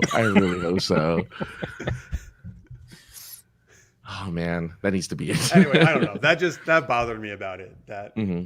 and I feel like for shows to be I don't know memorable, like spend some time in the they might. I mean, to what Lister mate's saying here about Growing Up in the South, Thank you. You know, like that barn and stuff does look like a real barn. Like it looked like a legit, on location type barn and stuff. That's true. So I guess I want a more fictional barn. I guess. Yeah. So that might be what they're trying for, especially the Smallville parts, trying to make it seem more real and stuff. I think they are. You're right. Yeah, but I do think they have a lot of room to prove, especially with like the sanctuary, oh my gosh, Fortress Solitude, because that should be fancier. It should be more elaborate than what they've done. I mean, I can't imagine they're not going to spend more time in there, right? They got to go back a few more times, meet up with like I don't know why Jor-El looks weird to me, but he does. He does that. He looks like somebody's grandpa and like he's like, I'm Grandpa Superman. Yeah. I think it's because he's also wearing the suit, and I'm like, why are you wearing the suit? That is wear weird. the robes. Like wear robes or something. Scorpio also agrees with. All right, so people are liking the barn. Yeah, I mean, I get what you guys are saying. Like it's the realistic thing. And plus, it's only been 2 episodes with the barn. Yeah. I mean, like I think you need to, Like I don't think they just wanted those pipes to have to fall on them, basically. Well, I don't think Stars Labs became iconic to me until like at least until I've seen half a season. But I mean, that's a little broken into. Star Labs looks amazing. Like that's a super. Lots of money was put into that, obviously, right? It was like people with a lot of money. That's true. I mean, they had like 5 or 6 different sets in that place. Like there was a lot of variety. They do have a lot of Yeah, they had a lot of variety in there. Except for that and Jitters, and I guess their house. In his lab and the police station and stuff, Oh, that's true. They should have a Jitters in Smallville. They could open one. These franchises is the Jitters on every corner. It's like the Star. This is going to be revitalize Smallville. Open a Jitters. That would bring the people in. That would bring the youngsters in. Oh boy. I'm not gonna lie. For a lot of people who have left Smallville, there's a lot of kids in that high school. Like that high school is full. I mean, they always portray high schools as full in every show. Yeah. See, so it's interesting, right? So for some things they'll be accurate, and then other things they're not. And that's where your diversity comes from, actually. The lack of diversity from kind of the adult characters. All of the teenagers are pretty diverse. Interestingly enough, they're very diverse. The teenagers are probably more. Well, I guess I shouldn't say I don't live in Kansas, but more diverse than I would expect from a small town in Kansas. Do you mean like with diversity I brought up to you, Francis, off show? Mm-hmm. Oh, I forgot what you bring it up. No, was that what you're talking about? Or are you talking about different? Because I don't feel there's diversity at all. That's one of my criticisms. There isn't in those first, but then when you go more into the high school, you see all sorts of like where are these families? like there's, I mean, there's all sorts of like different people. It's like it's super diverse. That's good. I like hearing that. But these are these just bit players? No. Well, that one football player is Asian, and there's well, mix. You haven't met that football player yet. Oh yeah, you did. You did meet the football player very briefly, yeah. Briefly, yeah. But like they hold more. So they do more of it as the show goes on. Mm-hmm. Okay, that's good. Yeah. It's because that's one of my criticism when Franz and I were talking about the other day. Which again, I'm not going to super criticize it about this, but I don't know. I feel like they could have just easily made Lana and her family, or at least one of them, a different one, right? Like make one of the main supporting characters, like in Smallville, Lana was Asian or half Asian. Mm-hmm. And best friend was totally black. could have done that again. It actually would have been kind of a nice ode to Smallville. The actress is Canadian. Her daughter is. Oh my God, Marx is obsessed with Canadians. Her daughter is I think Mexican or something, or at least half Mexican, because she was talking in an interview. You know what's funny is I thought Lana's Lana, daughter. for some reason I show, thought Lana was Mexican. When I first saw her, I'm like, she Mexican? She does look like she could be, but I don't think she's being portrayed as Mac. Yeah. No, but her daughter in real life, that character is, I believe, Mexican or part Mexican, because she talks about that. Because she talks about she does this thing with her necklace where that's supposed to be reflected. It's a tradition or something in Mexican culture, with this golden necklace that, like, I guess, like, connects her to, you know, family, and whenever she's mad or not, or it's reflected like by how she acts with that necklace. So that's something she added to her character. Is that that's actually in the show, you mean? Yeah. I was reading that's cool. some interview where she was talking about it. So, but there could be more diversity in the adults for sure. Mm-hmm. But then again, I don't know what the current demographics are of Kansas and stuff. But you know, yeah. But I mean, that's the thing, is they don't necessarily have to stick to the current. I mean, the fact that we don't know it means that it could be anybody in Kansas. Right. You know, I mean, it may be heavily white, but also a lot of areas are more diverse now. Mm-hmm. Actually, my area right now is so much more diverse than when I grew up. Like, it's crazy, night and day different, which is great. But the other, I guess I'm just a little surprised, because CW is usually great at this, right? And they usually, like all their other shows, right? They like take big steps to make sure it is. Well, they did with the teens. They did. Yeah. If you watch more episodes, there's a lot of teenager. I mean, they're almost all. That's good, but I would love. That's good. I like to hear that. I would love it to be an actual person who gets their name in the credits, in the front credits, if there were front credits. Is what I'm saying. Oh, I see. What you're telling me about, or end credit people, right? Front credits. Captain Luthor. Yeah, well, Captain Luthor is the one person, right? Yeah, Captain Luthor. Yeah. So, we talked about him. We actually haven't really talked about him in the whole show. No. So at the end of the pilot, I actually did not even. I couldn't even understand what the computer AI said. I don't like the AI. What? I don't like that AI. Okay. The way she speaks. No, it's no Gideon. That's for sure. Yeah, she speaks weird. Yeah, she's growing on me. But then in the recap of the one, and I heard Captain Luthor. I was like, oh, that's interesting. That's cool. And then the thing is, all these twists so far, I'm also like, I know they're coming, like not immediately, but like I know they're coming before they actually come. So they haven't really surprised me with their twist. Like I figured it out. Like, oh, I bet they're gonna make Luthor from a parallel Earth. Oh, sure. Which is what it is, right? But they almost have to, because you know who Luthor is of that Earth, right? Right. So you know it's Luthor. Unless Luthor made some genetic. I don't know. You never know with him. You never know. That's kind of his thing, isn't it? Yeah. I mean, I think the character's pretty cool. I mean, he's got one damn good suit, right? And like I get why he, based on seeing like the Injustice Superman or something, like what do you call that version? Or Injustice, yeah, I would call it Injustice. Right, Superman. the evil Superman from his world. Like I get why he would, because also I like the line where he says like the AI is like, this Kal-El is different or something. He says something about that, right? And she's like, but he will, or something. Like he's basically convinced he's going to turn like his Superman did, right? Mm-hmm. And that's why he has to stop him. So I mean, what do you guys? Is that working for you? Like him as the antagonist? I mean, yeah. I mean, there's actually a lot of antagonists now. Yeah, there are. It grows from that episode. Well, Morgan Edge too, right? And technically more than that, yeah. And more than that, yeah. Wow. All right. Yeah, they kind of, his rogues gallery grew from like, here's Captain Luthor to like, here's a dozen other people.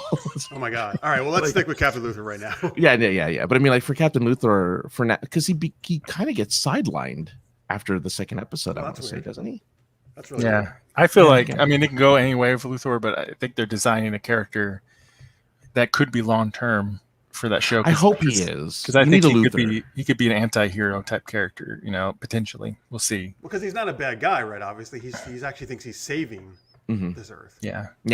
He might be kind of like, so in Crisis of Infinite Earths in the comic books, there was a Luthor that was from Earth 2 or whatever Earth it was back then. That was evil. They switched it around so many times, and he was the hero of that world and stuff. And he played a pretty prominent role in Crisis, and of course he wasn't really in this in the TV show version at all. So I wonder if they just kind of ran with that idea a little bit with him and took it in some new directions. So I'm curious to see how this Luthor, especially if both Luthors meet eventually. Oh no, John. Oh, they do. I would like Captain Luthor to kick other Luthor's ass. Yes, I would. He would be able to pretty much probably. This is a much more badass Luthor than John. John Cryer's like, why does my brother get all the girls? What is my brother? No, sorry. What? Two and a half men. I actually like John Cryer as Luthor. Yeah, I like him overall. Yeah, he's okay. This I is mean, true, in Scorpio, relation. no one thinks they're the bad guy. That's true. That's And true. This is, yes, he's not my Kal-El yet. Thank you, Scorpio, for the line. maybe we'll get a council of Luthors, like Wells. Oh God, no. Oh, well, only if he gets to play like a bunch of goofy characters. Hey, Governor, I'm Lex Luthor. I am the Lex Luthor. Would you like a croissant, Superman? A kryptonite croissant. It's not even super geeked up. Any excuse to do the French accent. Right? Hey, Mark started it. That's true. Oui, ha. So, wait, by the way, listeners, speaking of super geeked up, he says if Lois and Clark break up, we could bring them on our superhero counseling game. There you go. Get them back together. How great. You can be the counselor, Francis. That'd be. Oh my God. Oh, we should mention that you two are on the current episode of Genre Entertainment, and if you want to see some great French accents, they happen. Oh yeah. Yes, you're right. We are. Thank you for mentioning that. Marx does an amazing French accent in Genre Entertainment because we play the Universal Translator game. Mm-hmm. Where can people check that out, Marx?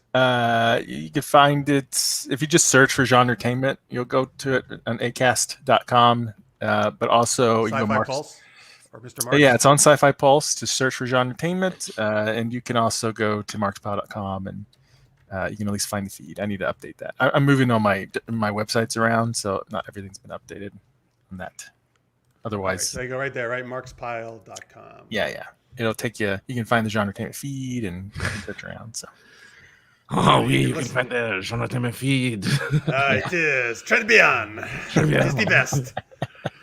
Yeah, you guys are the newest episode. Was it episode 133, I believe? So. Ah, very cool. All right, so folks, please go check it out. You can hear Francis and I, being our goofy selves with Marx and Julie. we actually Marx, I think, is the only one who speaks in French this episode. I think that's you true, do too. yeah. You do a little bit. Yeah, you do a little bit. I can't actually not go. You're translating, so you couldn't resist. Right.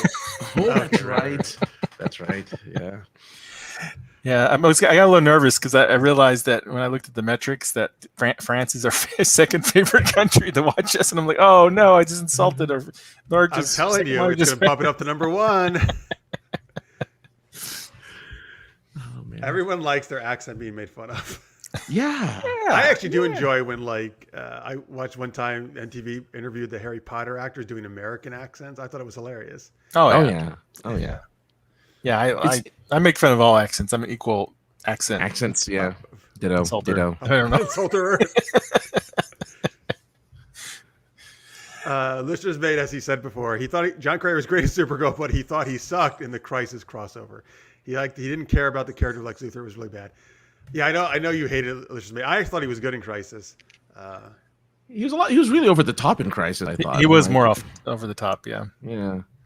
Because it's the crossover, man. Yeah, I guess. They're interactive with Legends. There's a Bebo effect in place. Right. Exactly. It's the Legends effect. Everybody stops acting like their actual character. And they become better. No, yeah, right. They become much worse. Do you really? No, that's a tangent. I'm not going to go there. Forget it. You're not going to trap me into the Legends. I won't. All right. Sorry, so that's Captain Luthor. Yeah, I think he's pretty badass. What about Morgan Edge, which I've only seen a little bit of so far? Is he in more in 3 and 4? Oh, yes. Very much more in 3 and 4. I mean, it was pretty cool in that one council meeting. I mean, he's kind of like, sound like a very, very British.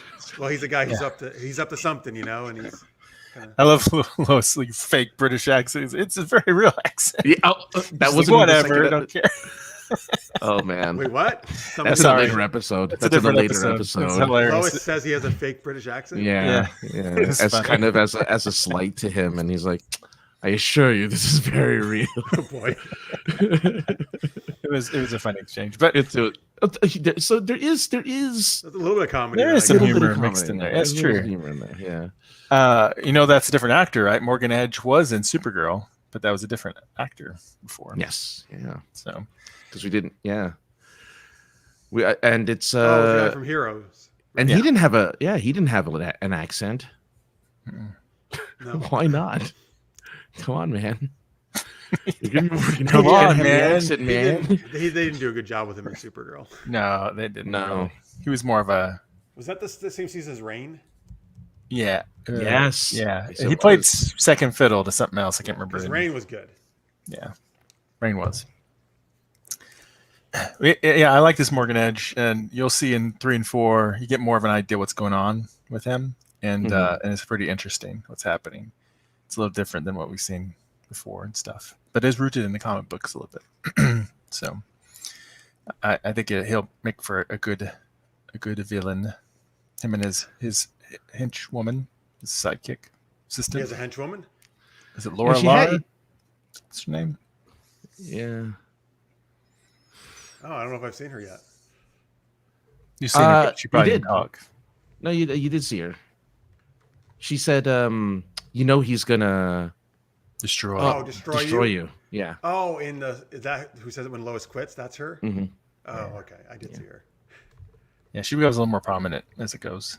Yeah, I think that's interesting. And there's some other villain stuff gets introduced to that I don't know where they're going to go with exactly. So let's say I could say this. I don't think this is a spoiler or anything. That there's ramifications of Superman not being in Metropolis all the time, and the villains have not. It's not gone unnoticed by the villains. Let's Yeah, let's say sure. They're like, hey, great. Now it's time to really commit crimes. Now's the time to commit the crime. Yeah, Yeah, it's that's time to right. party. Yeah. Yeah. Yeah. I'll have a new superhero step up. Yeah, Maybe that would be bouncing boy, that's lightning lad. usually whenever Superman leaves Metropolis, you get like Guardian pops up or Gamebuster is another Metropolis hero. I think that's his name. Hey, you have Steel. Or Steel, yeah. He has to die wait a minute. first, though.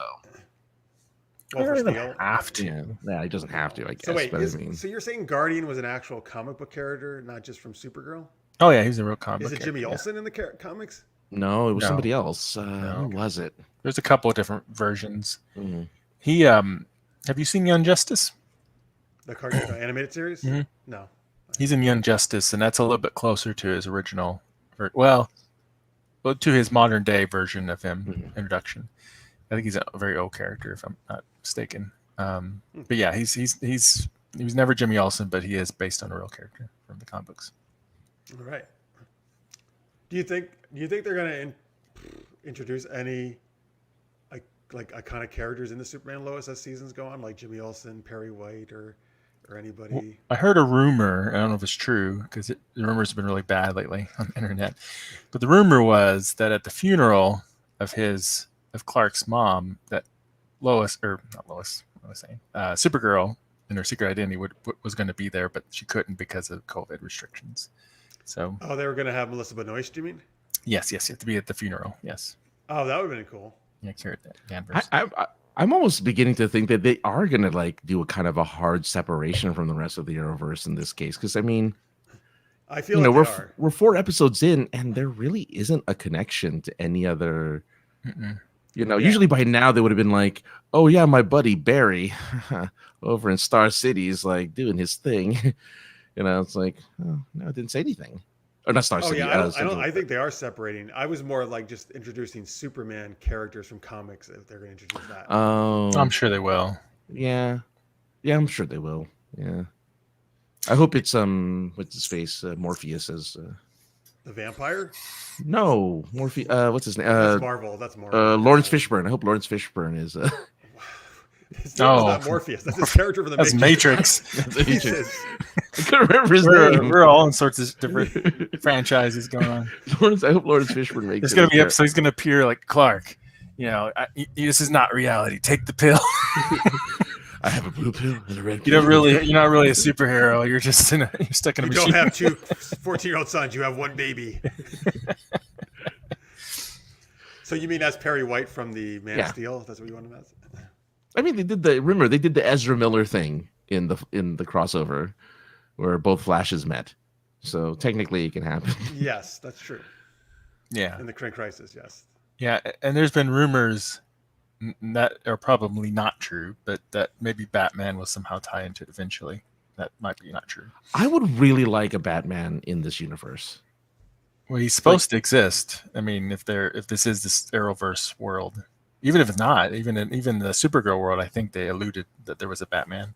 Mm-hmm. So why do you feel never do Batman series? Is it just because of WB's they only want rights and they want to do just movies? Because now that they have HBO Max, which is WB, they could obviously just produce their own show that's Batman.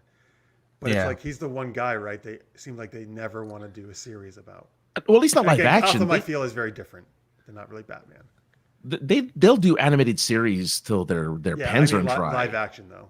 Yeah, I don't know why they won't do live action. yeah, Warner Brothers always been bad about that, especially with Batman, because like Smallville wanted Bruce Wayne to appear. They almost were going to do it, but then they had to change it. Who the character was? Warner Brothers wouldn't let them, right? Wouldn't let them. And then I know, like when the Batman cartoon came on, the one where they kind of revamped the villains a lot.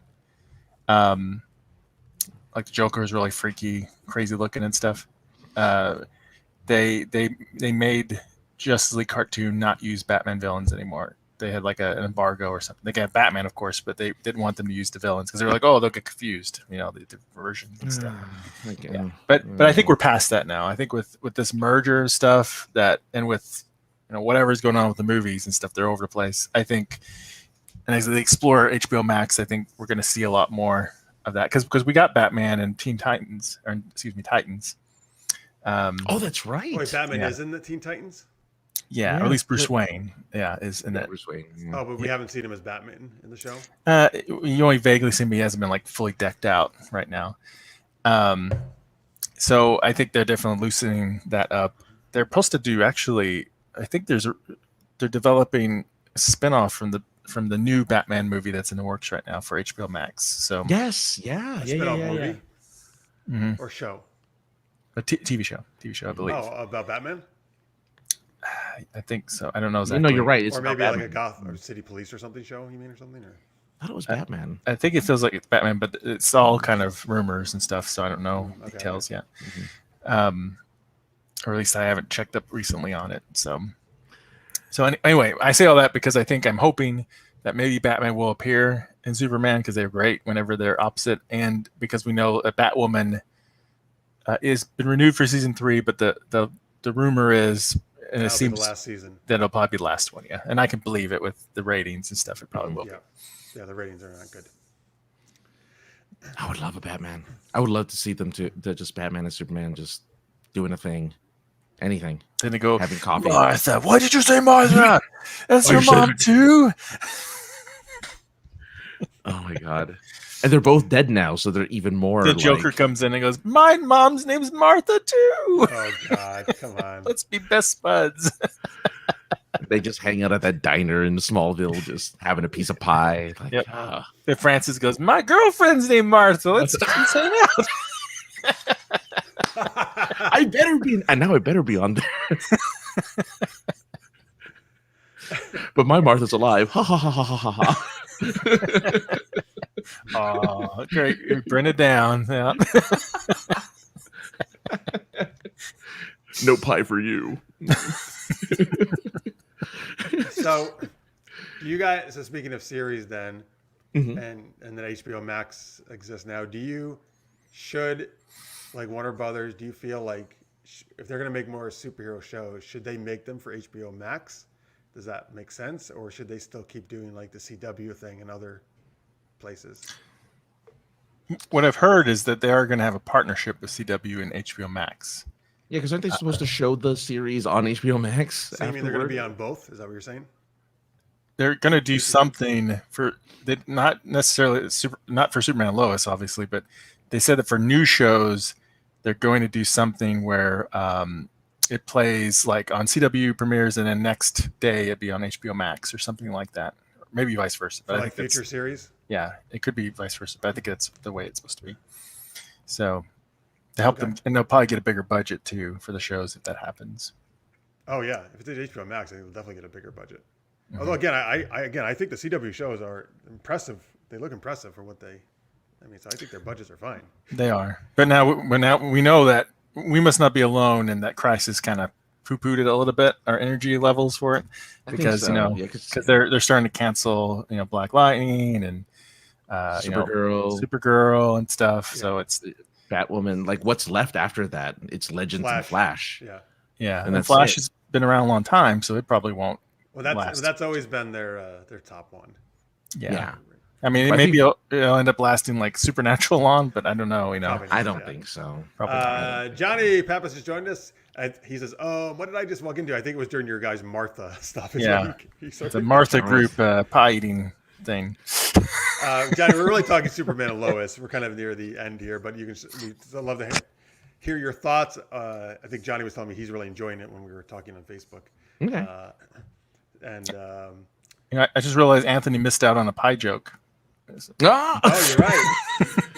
Throwing pie. Yeah. We're all just throwing pies at each other. They just throw pies at me for telling them my Martha's still alive. Credits. Oh man. But yes, I mean, for me, Crisis on Infinite Earths, even though I think it was the best crossover, destroyed the Arrowverse. Like for me, it did. Like it completely destroyed the Arrowverse. So. And again, I've always had issues with the crossovers, as many times as we've done the show over the years, right? I think I've always said that, and this is the reason why. It's like, guys, those few days of great ratings are not worth destroying all your shows.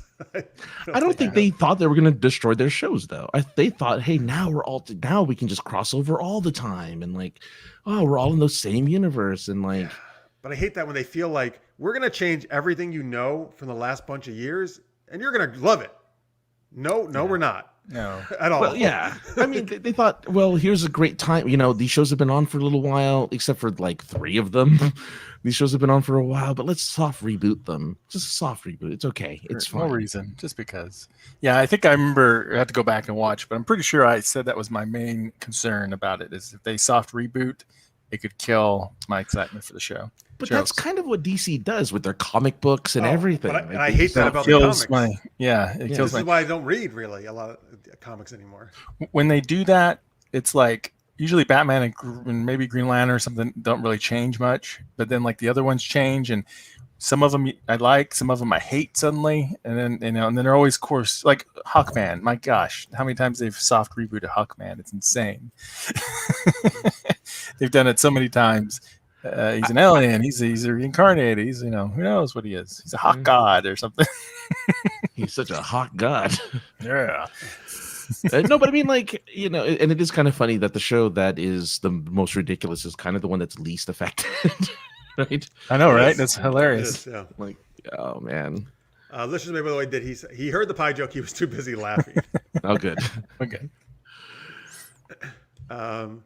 Yeah. I mean, for me, it's a disservice to your audience, right? Like if I invest all this time in the show and the characters and then you rip it all apart and tell me that basically didn't exist or it's all different. No, you've lost me. Like that's not okay. The only time that kind of worked was with Dawn and Buffy because it wasn't like that never happened. It just, you guys remember it a little bit differently now. There was although I'll tell you, I did not dig that either. I wasn't thrilled, but like that was doable. I went along. Yeah, I could go with that. The Dawn did not need to be in that show. But the only other show I like the actress, but like Witchblade did that and it killed it. It died. I don't remember. I watched it, but the second season was totally different, right? It was like repeating, but then it went in a completely different direction. So I don't know what the point was of doing that. What do you mean? Like they repeated what they already did? Well, because I think at the end of it, she rewinds time to the back of the beginning, and then her friend who died was a ghost ends up surviving, and then it just goes in completely different directions of the plot and stuff. Weird. It was really weird. It was just, why did you do that? And it was a popular show, but it died out after that. So yeah, Yancey Butler, man, I liked her. Yeah, I would actually like to see a new Witchblade show. I think that would be cool. I think nowadays they could do some really good VFX with it. Oh yeah, and darkness, the darkness. Yeah. HBO Max character, even, HBO Max. Yeah, there you go. Knocking on your door. Even though that's not, I mean, DC obviously, but it's okay. They can still do it. They get the rights to it. Yeah. I mean, like, you know, and I guess that's why I'm really glad that Arrow ended when it did.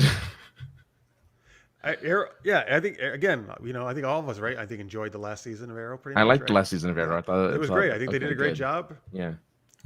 That was, I think, look, that show had a good ending. It was like, it felt nice when that show ended, you know? Yeah. Was not disappointed. Yeah. And oftentimes genre shows like that don't normally get to end the way they want. So it was nice that they were able to get to end the way I have to commend CW on that. They do tend to do a good job about trying to wrap up the shows for fans when they can. So, because a lot of networks don't do that. They just, it's over, you know? That's true. That is good. You're right. Scarpa says, I'm still bothered over Witchblade.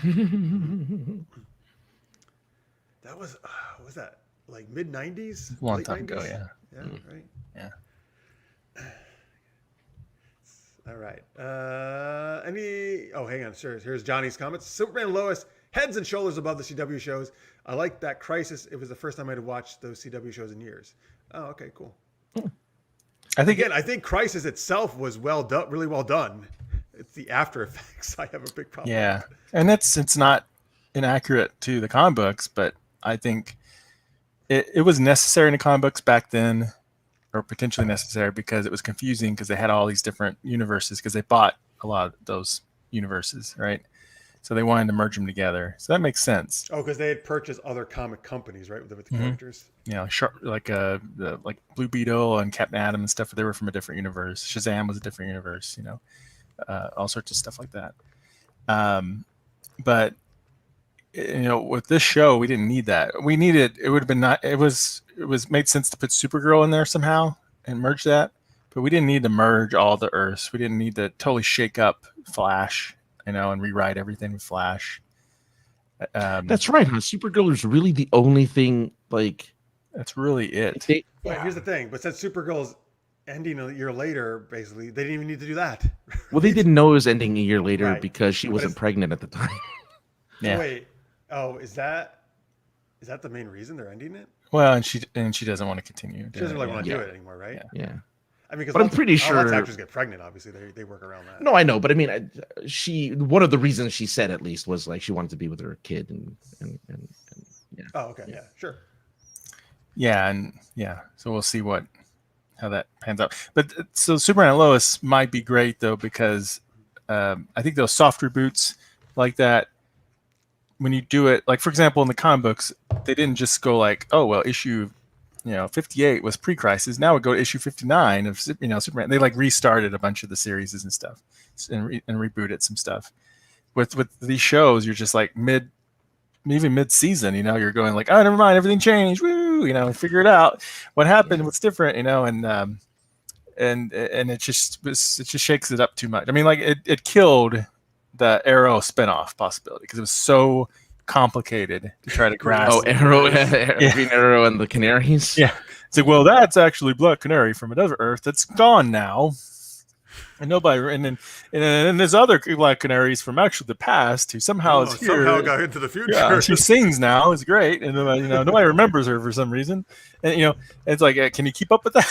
And they got two different sets of memories, and somebody knows. Imagine someone coming into that show who'd never watch any of these shows, right? It would be impossible. You would not be able to understand what's happening. And I think that's a key thing with a spinoff is you have to be able to, people. I'm sure there are people that jumped on the Angel who never watched Buffy, and and maybe they checked out Buffy, maybe they didn't, but they were able to follow that show, like Vampire Diaries, originals and stuff. Like I jumped into Legacies because I thought, oh, it kind of reminds me of Buffy. I've never watched Vampire Diaries. I didn't want to, but I was able to understand the show. I liked it, and it even was enough to make me at least check out Vampire Diaries and stuff and watch that show. But if it was so ingrained into like the storyline, like I had to understand everything about Vampire Diaries, I would never. One episode in, I'd be like, "This is too confusing. I don't care." This is a weird question, but do you guys think Superman and Lois is like the new Arrow and is going to be the new foundation for a new universe? It could be, I'm sorry. That's what I was going to say. I got totally off track. I think this is a good starting point for the new reboot, where the new shows kind of break away and get in their new direction and stuff, like new cinematography, and new, not necessarily style, but just new approach and stuff with the storylines. And I think that might work for them, because this premiere, this was like the biggest streaming numbers they've ever had, and it was like the best premiere for many years now. Even Walker did really well too with their premiere. So, really? Oh, interesting. Yeah. Hey, Walker's can okay. cross over with Superman and Lois. Yeah. Only if what's his face sings the theme. Otherwise, I'm not in. Chuck Norris? No, not Chuck Norris. Whoever the new Walker is. Jared Padalecki. Yeah. He needs to sing the theme. I don't know if he sings. The eyes of a The stranger. eyes of a ranger. Unsuspecting stranger. Okay. So, the ranger are upon you. which is only the theme song for part of Walker. It was instrumental a lot of times. Yeah, but I'm just saying the fact that he sang it is just unbelievable. I know. Like, come on. So, He's a man of many talents. Come on, Francis. Julie, I'll get to that in 1 second. Your comment. You may be right about this is the new thing forward. Honestly, at this point, I think the only way I want to watch more CW superhero shows if they're just new stuff and has nothing to. Honestly, I would just like almost just contained shows. Mm-hmm. Give me a character you haven't done before, and just don't cross over with anything else. Just do your own show in your own little world, and just do that. And then I'm going to be. I think I'll watch it. I would give it a shot. But I don't want to. I'm done. I don't know if they'll go back to that. I don't know. Because if they do a Batman, for instance, like if they finally do a Batman, they're gonna have to cross. I mean, Batman and Superman are just so iconic together. That's the thing. You don't have to. Most TV shows do not do this, right? Like, it is unusual to cross over all the time. Actually, well, I don't know anymore. Grey's Anatomy and whatever the other show is, they've been crossing over a bunch lately. Yeah. Yeah. Oh, we know those Chicago shows. Right, the NYPD Blues and Law and Order. All right. Yeah. So I guess it is more common nowadays, but I don't think that means it's a good thing. But there have been great crossovers, right? They're just the smaller ones are great, like the musical crossover with Flash and other ones. It's just that trying to do these massive crossovers repeatedly is what kind of burned everybody out. Right. So Julu, yes. It was a Flash episode or Supergirl? I don't know. One of the. It was a crossover. It was a Flash crossover episode with Supergirl. With Supergirl, they did a musical. It was amazing. It was one of my favorite episodes ever. It was so cool. It was great. It does help that they both can sing. So they're both amazing. And I think Melissa Benoist and Grant Gustin are always amazing together. They have great chemistry. And they sang a Super Friends song, which was an original song, which was great. It was awesome. But yeah, I agree with you. I enjoyed those, right? Or when Felicity would show up and talk to Barry, right? Or something in an episode. Mm-hmm. That worked. There will be a crossover across the shows this season. Do you know that? Like Diggle is going to be appearing in a bunch of episodes with some kind of plot line. Of Superman and Lois or other shows? I don't know about Superman and Lois, but all the other shows you will be for sure. I actually can't. That's the rumor, but we don't know 100%. Yeah. I cannot imagine. Like, I feel they would be so out of place now in Superman and Lois. Like, if Diggle showed up on Superman, there he would be out of place. Yes, so it's probably really be out of place. Barry shows up, super out of place. Like, because Barry has a sense of humor. I wonder who's faster. Well, right, Flash or Superman? Have a competition, and then you're out of the Justice League if you lose. Just kidding. Is it just me, or is it really weird that in Crisis at the end of it they're like, we're gonna have this like table and we're all gonna be like a little team or something, and then they just all never get back together at all? Well, I love that they did that at the end of Crisis. Yeah, they never led anywhere. Never led anywhere. Well, it would have if there was another crossover. Like, I think they were planning, hey, next crossover we're gonna go and use this table. But they had said they were not going to do another big one the following year. They were taking a break. Yeah. It's hard on the actors. You can tell in their interviews that the actors are like, we like it, but we hate it. It's like it's pretty crazy. It's fun, but it's tough, right? Yeah.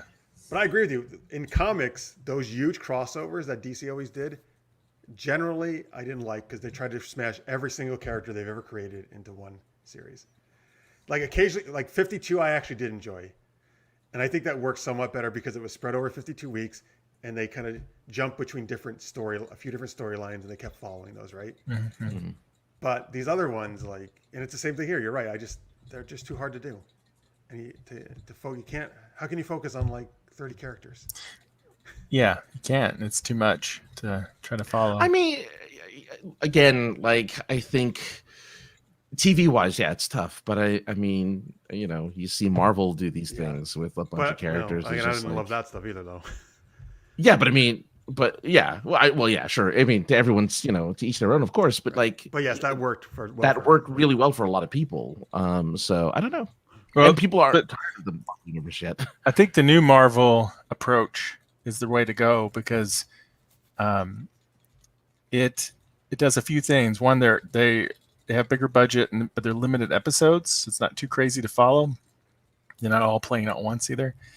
And then what I love about the new Marvel ones that Warner Brothers could try to do at some point if they get their movies straightened out, is that I love that they're taking characters. They're really taking what have been secondary characters a lot, and they're really fleshing them out and getting in their lives and stuff, so we get to know them better, and we get to see ramifications in the world and stuff, and it leads into, it'll lead into the other movies a lot better, and I think that's pretty cool. So. Yeah, it's all the ones that don't have their own standalone movie. It's just that's the characters we're gonna take that we're going to kind of flesh out, and that's a really good idea. It was a really good idea. So yeah, that's a great point, Marks. Because that's the kind of stuff I want to see from DC. For example, I don't need to see the big characters anymore. I want to see the question. Give me a question series, right? Yeah. Give me a Huntress series. I would love that. Or Blue Beetle. What they should do is if we're talking about CW, what they should do is they need to cut them more like half or most as many episodes per season. Mm-hmm. Pump more money into it, spend more time on the writing and everything, and do it that approach, because I think that way it's more digestible for everyone to follow each year, and I think the quality level will stay high that way. Because and on one hand, I love TV shows with 20-something episodes every year, because if I literally love the show, I love that I get that many episodes. But on the other hand, we get a lot of filler stuff or dragged out storylines in these shows, so it could be good to shrink it down a little bit. That's kind of why Legends works. It is a shorter run, yes, because Legends of Tomorrow is only 13 episodes. They've never increased it. They have. When did they increase it? Did they increase it to 27? They've done seasons that are 18, 19 episodes. I think 16 might be as high as it went. I don't know about that. The 16 highest? We have to look it up to be sure. Yeah, we'll have to look it up. But yeah, but for the most part, they've kept it half a season, because it's kind of like the filler season between the break. They use it during the break. I agree. I think things should be shorter, more like half seasons. Yeah, and particularly again, if it's an HBO Max thing, that would make sense, because it's a streaming thing, and most streaming series are shorter like that. Let me get some comments here. Jalou says about crossover and Step by. It's not showing up for some reason, but there it is. Step by Step. He sure did. He actually was in Full House. He was in Full House, yeah. Yeah, I didn't. Wait, was he in Step by Step as well? I know he was in Full House. That's cool. Well, I think it was any of the TJF shows. Yeah. Scorpio says embarrassing story. For some reason, I thought there were 5 eps of Superman and Lois. When number 4 ended, it autoplayed Krypton. I watched the first ep thinking Superman was doing a prequel flashback episode. That'd have been kind of cool. Yeah, I love it. Grandpa did you enjoy Krypton, Scorpio? I actually haven't watched Krypton, which is over with. I haven't, but it's on CW now, or CW Seed 1 2. Well, originally it was a sci-fi show, but it's on CW Seed now? It was a sci-fi show, yeah. So Legends started out with 16, then 17, 18, then it went back down to 16. Also was 16. And then 15. So they've so kind of always been more. It fluctuated. Yeah, fluctuated. Which those first 2 seasons, they could have been shorter. Yeah, they were rough. Those were the rough seasons. Yeah, that's okay. Johnny says, I've become a premium cable streaming service snob, and everything must have top-notch production quality. Those CW shows have never met that bar for me. But I think he's saying Superman and Lois it does. Yes. Okay, so again, the other ones for me, they did meet the bar. I thought they've always been well done. Oh, to be fair, when Arrow came on, that was pretty high bar for superhero at the time until Daredevil came out, and then people were like, "Oh, they shifted the bar." So, but Arrow broke. Streaming services, yes, they generally have a lot more money to pump into. Yeah, it's not fair to you got to keep in mind they don't have as much money. Yes, listeners, mate, they are doing a What If show over on Disney Plus. That should be fun, actually. I always like those What If. They need to do a What the. What the? Yeah, that's the comedy one that Marvel used to come out with. Wait, Oh, did they really? do Oh, that one? that'd be so funny. I thought you were That'd be making it funny. up. No, it's real. Scorpion had never seen Krypton, but I kind of dug it. I'm going to try it out now. All right, cool. Yeah, I never. Yeah. Probably because I don't know. Like I'm kind of burnt on the whole prequel stuff, so maybe that's why I didn't. Yeah. Like I didn't. And it's like his Pennyworth either. grandfather. It's like a young Jarrell and his and you know. Well, no, but it's about his. It's really focused on his Kal-El's grandfather, right? Right. Yeah. Yeah. Yeah, it's got Brainiac. And and it's about his two teenage angsty kids. His angsty So Jor-El and Kryptonian his kids. angsty brother. Let's see here. Oh, they're bringing back Mighty Ducks on Disney. Yeah, I Plus. saw the Like commercials a for new it. Mighty Ducks. Mm-hmm. Yeah. A movie or a show? Show, I think. You're Gordon Bombay. You're what? Gordon Bombay. It's what's his face? I don't remember his actor's name. What was his name? I've never seen the Mighty Ducks, so I can't tell you anything. It's been a Oh, long really? time. Oh, Triple Deke. Flying V. What has Adam Strange in it? Oh, Krypton. Oh, There's some time travel stuff, like Brainiac is going back to try to wipe out Superman before Superman's born, kind of deal. So Oh, that classic. Adam idea Strange to goes get rid back of the to try to. superhero. So it's clever that it's a prequel, but then they also tie it to that Superman is going to exist in the future and stuff. So that's kind of clever, I guess. And Lobo is. I haven't really watched. I've only seen like little I snippets. remember But Lobo. Lobo is very true to the comics, so it's kind of cool. They did that. Wait, there's a show called Lobo? No, he's in Krypton. Yeah, he's Oh, in he's in Krypton. All right. Any last things we haven't covered? Superman and Lois, you want to bring up? Let's make predictions. What do we think is going to happen in the season finale? many months down the road. Series finale. Oh, okay. Oh, series finale? No, season finale. I'd love to do a series finale. Oh, yeah. Oh, let's do do series finale, finale. too. Let's predict the series finale. His kids are 50. His kids take over, or at least one of them, or maybe both, as the protectors. Yeah, I think they're He both and going to get Lois, powers. And he kind of like what they did in Crisis with Tom Welling, which I loved actually, that he had given up his powers to be a family guy. And Clark Kent decides just to be with Lois, and he doesn't have to be a hero anymore Yeah. because he's trusting his kids to do it. I really do think that they're both the boys are going to get. I mean, they're just latent powers. They're just manifesting late because it just makes sense. I don't know why, it just makes sense. Or, well, no spoilers. So yeah, I just think they'll get powers. They'll both get powers, like full Superman powers. I think that if they don't both get superpowers, then the other one will become like a vigilante martial art guy trained by Batman. Trained by Batman. Trained by Batman. Nice. One of Batman's He trainers. becomes the first Robin, or the next Robin. And then I think I think. And then there's an all-state karate tournament where they Oh my face off God. against each other. I think Pete Ross is going to come to town. I think Lana's husband they either get divorced or he dies heroically or something, and she starts a relationship with him. With Pete.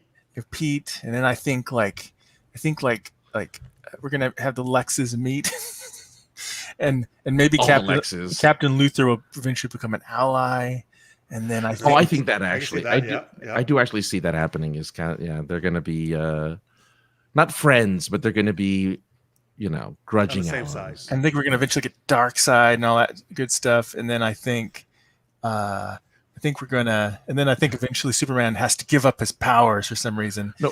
And so they can be together forever, him and Lois, and then his son becomes the new Superman. What season do you think they're going to introduce Doomsday? Doomsday? They're going to introduce Doomsday Yeah. at some point or another. What season do you think? Not they'll introduce necessarily, Doomsday? but Maybe season 2. I feel like every Superman didn't even Smallville have a Doomsday? 3 or 4 at the earliest. Yes, it was kind of a weird way to do Like it. even Smallville had a Doomsday. This is did. going to have a Doomsday. The whole season. It was a whole Probably. season of Doomsday. We'll probably get Doomsday and I don't think they'll An see 3 or angsty 4, teenager though. Doomsday. Oh my God. Bizarro. I hate my dad. I want to be your son now, Clark. It would be interesting if we get a Connor Kent though. That would mix up the dynamics, right? Oh, sure. Where's Crypto? We need crypto for sure. Dog, We do where's need the dog, crypto. man? It's streaky. We're streaky for The cat, Streaky Supergirl. the cat. Yeah, She never had that in Supergirl, did she? Or did, she did not. I don't No, think so. no, she had a cat, but she but didn't not have a super Streaky, cat. right? No, Julie wants us to watch Lower Decks, and Francis, you need to finish Deep Space Nine. He I haven't even says. started it yet. I need to start it first. Well, you did watch it back in the day. You I need to did, but I restart mean, it's been a while. it. You watched Yeah, part of but it, yeah, right? I'll have to finish it. I will finish it at some point. Johnny says Superman and Lois rocks. I contributed to that streaming number. It's a must see for DC fans. I contributed to the streaming number as well. Me too. I watch it next day. Brainiac in the Krypton show was well done, he says. And Jalou prediction is one of the cells falls into a cryogenic chamber and in many thousands of years comes out of cryogenic stasis to find the world entirely changed. And then he resumes his teenage job delivering. Okay, I can't wait for the rest of it. I thought I was going to say, and then he resumes being really angsty. Well, All right, tell us, Jalou, what is he delivering? We're on bated breath here. I hope it's Into this. pizzas.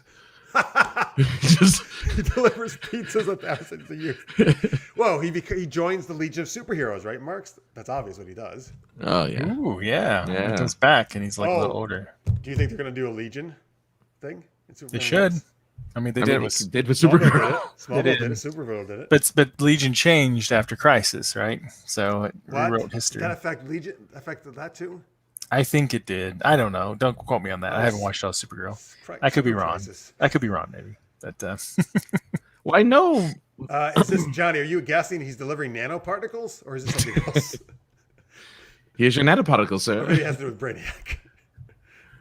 Enjoy your nanoparticles. I'm sorry. I would like. Francis. I think Superman crossing over somehow with Stargirl would be a lot of fun because That's I mean, true. the different Earth thing. But I think it would be fun because then you'd have the classic. If they have the rumor is that the classic Flash will be back and played by the same actor that played him in Flash. Oh, And, really? Oh, yeah, that'd That, be cool. that's a Was a rumor. ship? Yeah, That'd be awesome. Yeah. That'd be amazing. and But what it would be percent- it'd be interesting to see the mix because those are classic heroes. You know, I don't know, it'd be kind of fun. So I still don't. I'm so confused after Crisis. Is Stargirl on a separate Earth? Yeah, that's the new Earth too. The new Okay, Earth so 2. hang on. So all the Earths merged into one, but then another Earth 2 got made. Yeah, it's a new multiverse. I know. But wait a minute. You're but kidding. It's a new multiverse, the really? whole point Yeah. was the whole point was to make them all into one. That was the whole point of Crisis, right? Yeah. And then there's I mean, new- yeah. Ideally, Isn't that what happened in Crisis, right? Yeah. But then there's they a all new- dissolved except so Earth 1. So no one, unless it's an episode I haven't seen of Supergirl or something, because I fell behind on some of them. But no one knows that there's a new multiverse. They just know that the old multiverse folded together. This is so So- ridiculous. This is how do you like this? How do you follow these comics? Well, that's the same thing with the real comic books, right? That's It's what I kinda- was saying. Like, how do you follow in the real comic books? Is this the stuff they do? You know? you when you're a kid, you absorb it all like an Well, you're right. As a kid, I was fine. You're right with all that stuff. I love Well, I mean, the reason why they did that anyway wasn't to keep current readers. They always did those reboots so that they can get new ones, so they readers? can start all over again. it. And that was the problem. I'd be interested in seeing numbers, like stats on that, because I feel like, do you actually bring in enough new readers to offset the ones you alienate? But I mean, in a lot of comic the books, I don't think so. Yeah, I don't think so. I don't think so either. because I don't know if these. I mean, a lot of the people just stick around. I think, right, no matter what you do. But For the most I part, feel yeah. like I guess I don't know if all these reboots really make sense. And obviously, the comic book industry is actually not really in great shape at all. no, It's not They're even really a little bit. surviving through their TV and movie stuff. Is where everything shifted. Now. Well, it's so expensive now, right? I mean, I can't imagine when I was a kid, they were affordable to buy quite a few. Even then, I probably couldn't afford buying every single title every month. But nowadays, how could you? It would cost you $200 or something to follow DC or Marvel completely. Easily, yeah, because Easily. they have so many different, single character, I know comic books. that's not a lot of rich children are not the best market of rich people that read comic and- books. Well, what the funny thing is about comic books is that it isn't even geared towards kids, really. It's geared towards middle-aged adults. Yeah, It Right? is. Like, It's that's- actually geared towards. You're right. That age group who have disposable income. Yeah, that have Like, it's aged not with actually- the stories. Yeah, especially with the stories, right? Like the stories aren't like kid stories; they're like adult stories. yeah. Which is interesting though. As a kid, is when I most loved them. But that back then they were more kid friendly, I think, based on what I remember of those older comics. I mean, minus the Wolverine and stuff, but that stuff was geared to, they even said this is for adults. But the X-Men was like, yeah, we have these really cool storylines, but there's no like extreme violence, like no one's getting their heart ripped out, no one's having sex. It's just like these really cool characters shooting beams at each other, you know, and surviving and living, and no one dies. Like that's kind of the deal with those older comics. While now it's like, ugh, look at me have sex with Catwoman. Yeah. So Yeah, no. I don't Look know. at Catwoman What's wrong with having sex with Catwoman? in this costume where she's basically nude, but just colored in parts of it. It's Right? color. Yeah, they like there's a cover. There's like a Batman cover of them practically naked and about to have sex. Who, Batman and Catwoman? Because they get married. Oh, I need to look that up. Yeah. Well, there was one, by the way, Johnny, exes are consumed by adults with money? Exes? Like your ex-girlfriend or boyfriend? Like, I don't know. Tell me what you meant by that. Yeah, I don't. Yeah. It's probably just a typo.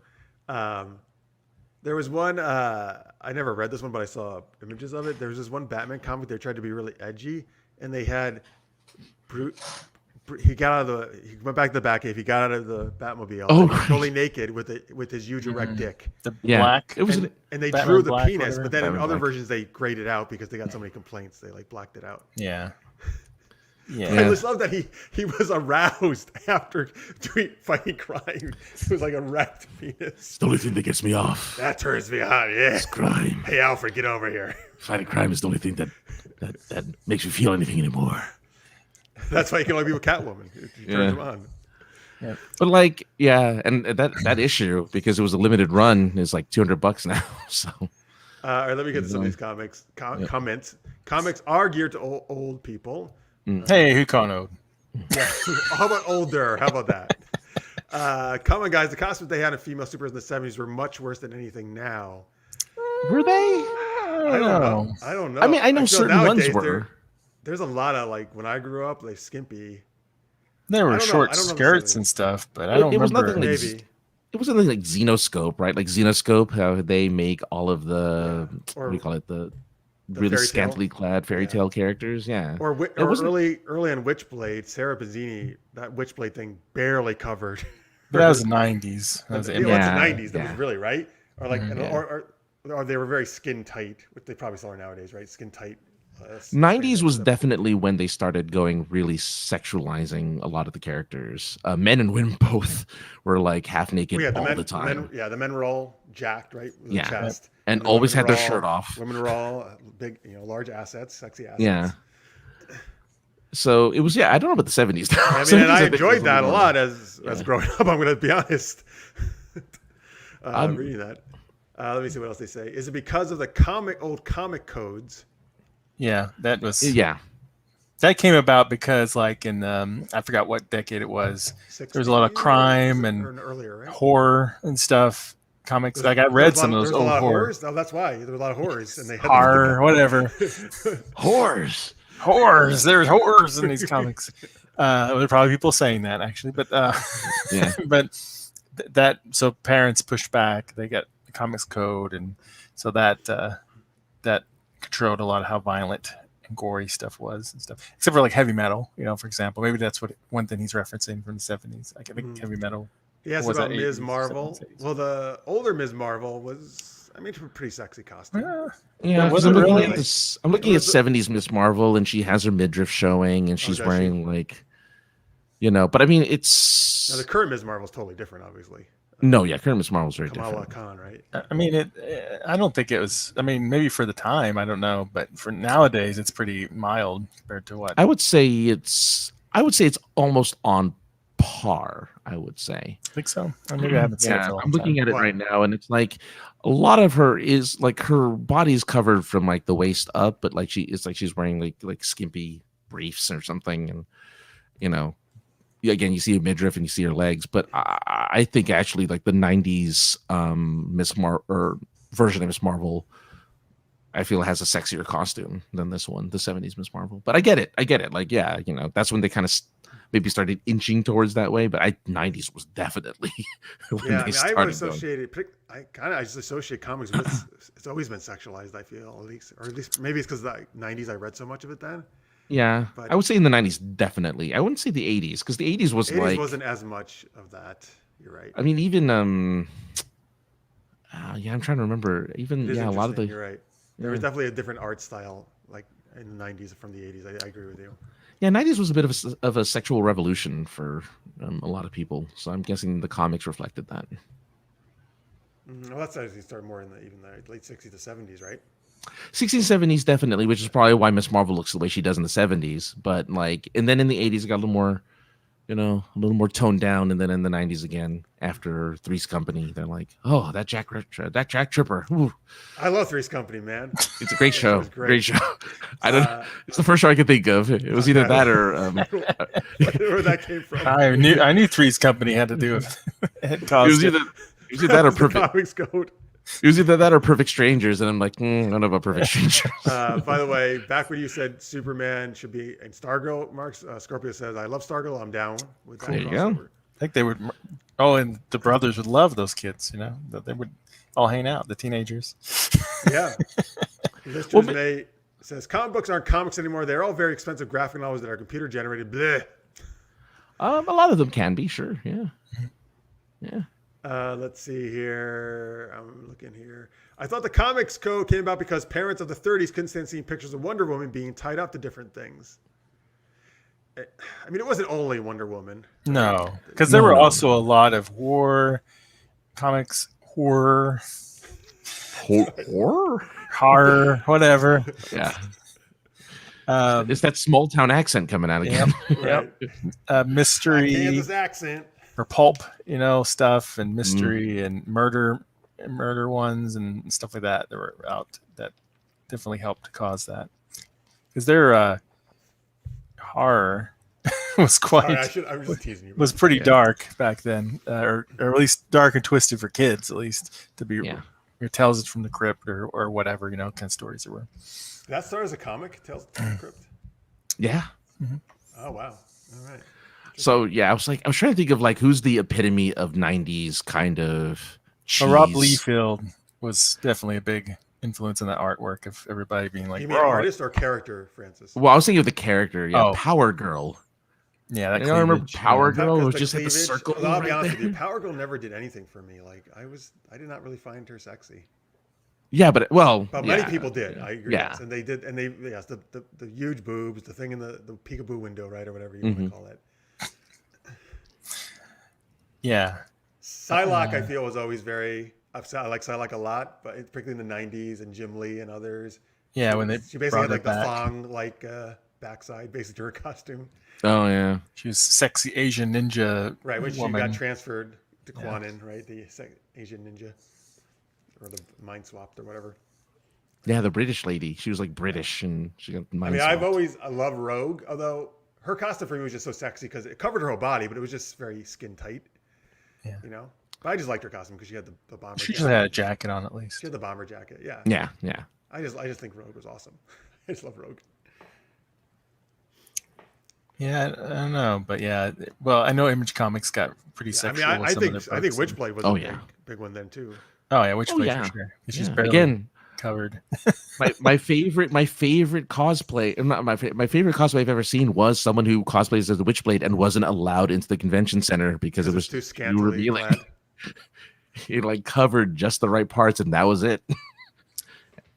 Thank you, Johnny. We appreciate you putting 2 cents in. Yeah, thank you. So much. Yeah, thank you very much. You can. I think he's already watched the Snyder Cut, so hopefully you swing by next Friday for Snyder Cut. Yeah.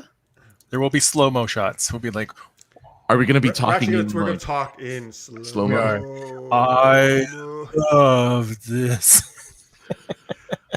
By the way, there's not as much slow motion as Marx is making it out to. I don't know. Everybody play a drinking game with it and see what happens. Well, part of it, you can't really count the Flash stuff so much, right? Because they deliberately do. They do the Flash that way to show his powers, right? Everyone does that. Wait, I'm an hour and a half in. I haven't got the Flash yet, so they're still playing slow. Wait, what? You should have gotten some Flash by now. I don't think so.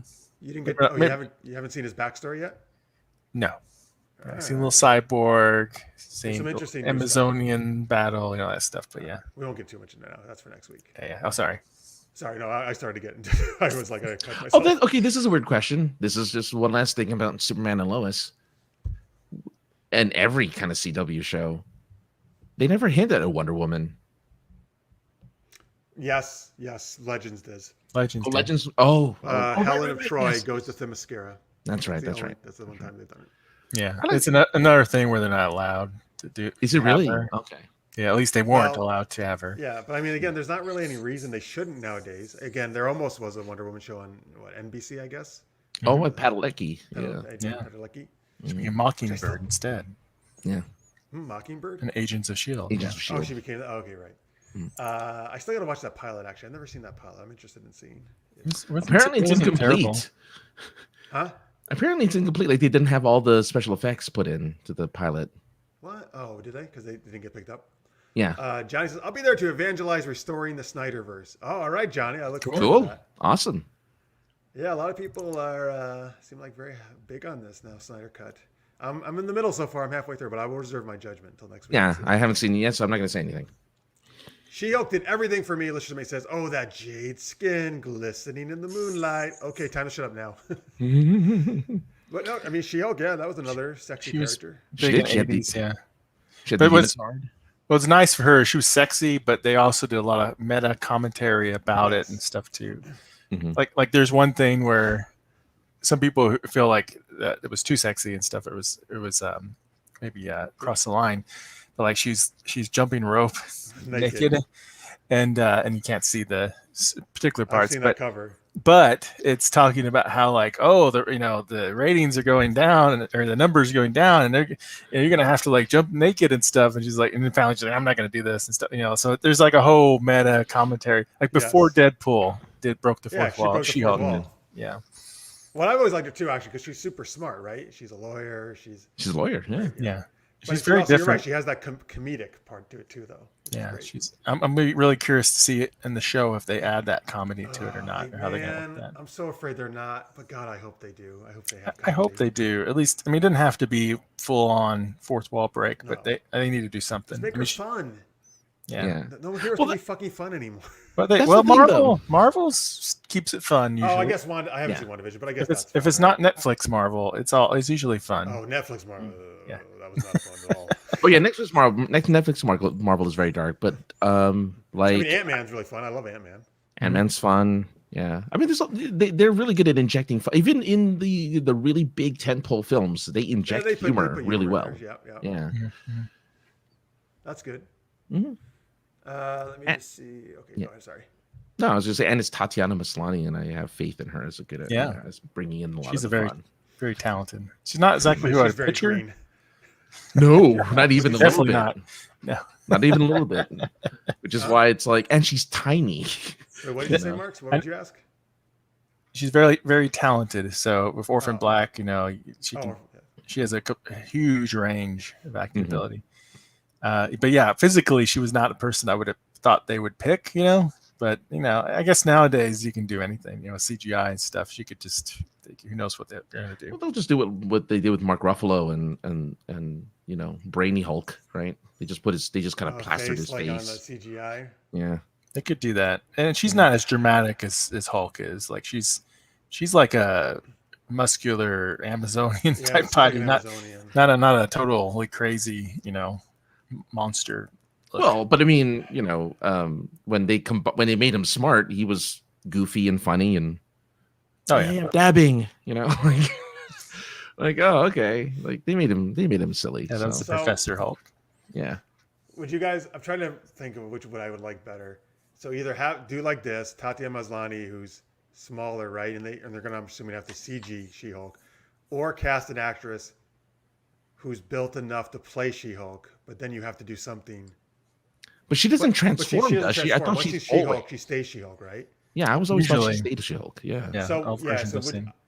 I mean, I don't know. My instincts almost say like I'd rather just have a real actor playing it rather than CGing these characters. You'd have to get like a really muscular woman. Like you'd have to get Gina whatever from Mandalorian. Oh, Gina something Carano. like that. Even she's not. I love Gina Carano, but even she's not. Yeah, so feel no, muscular. she's not that big would enough. be tough. It would be like It's tough to find someone when that China pro wrestling woman was still alive. You know, it'd have to be like her or something.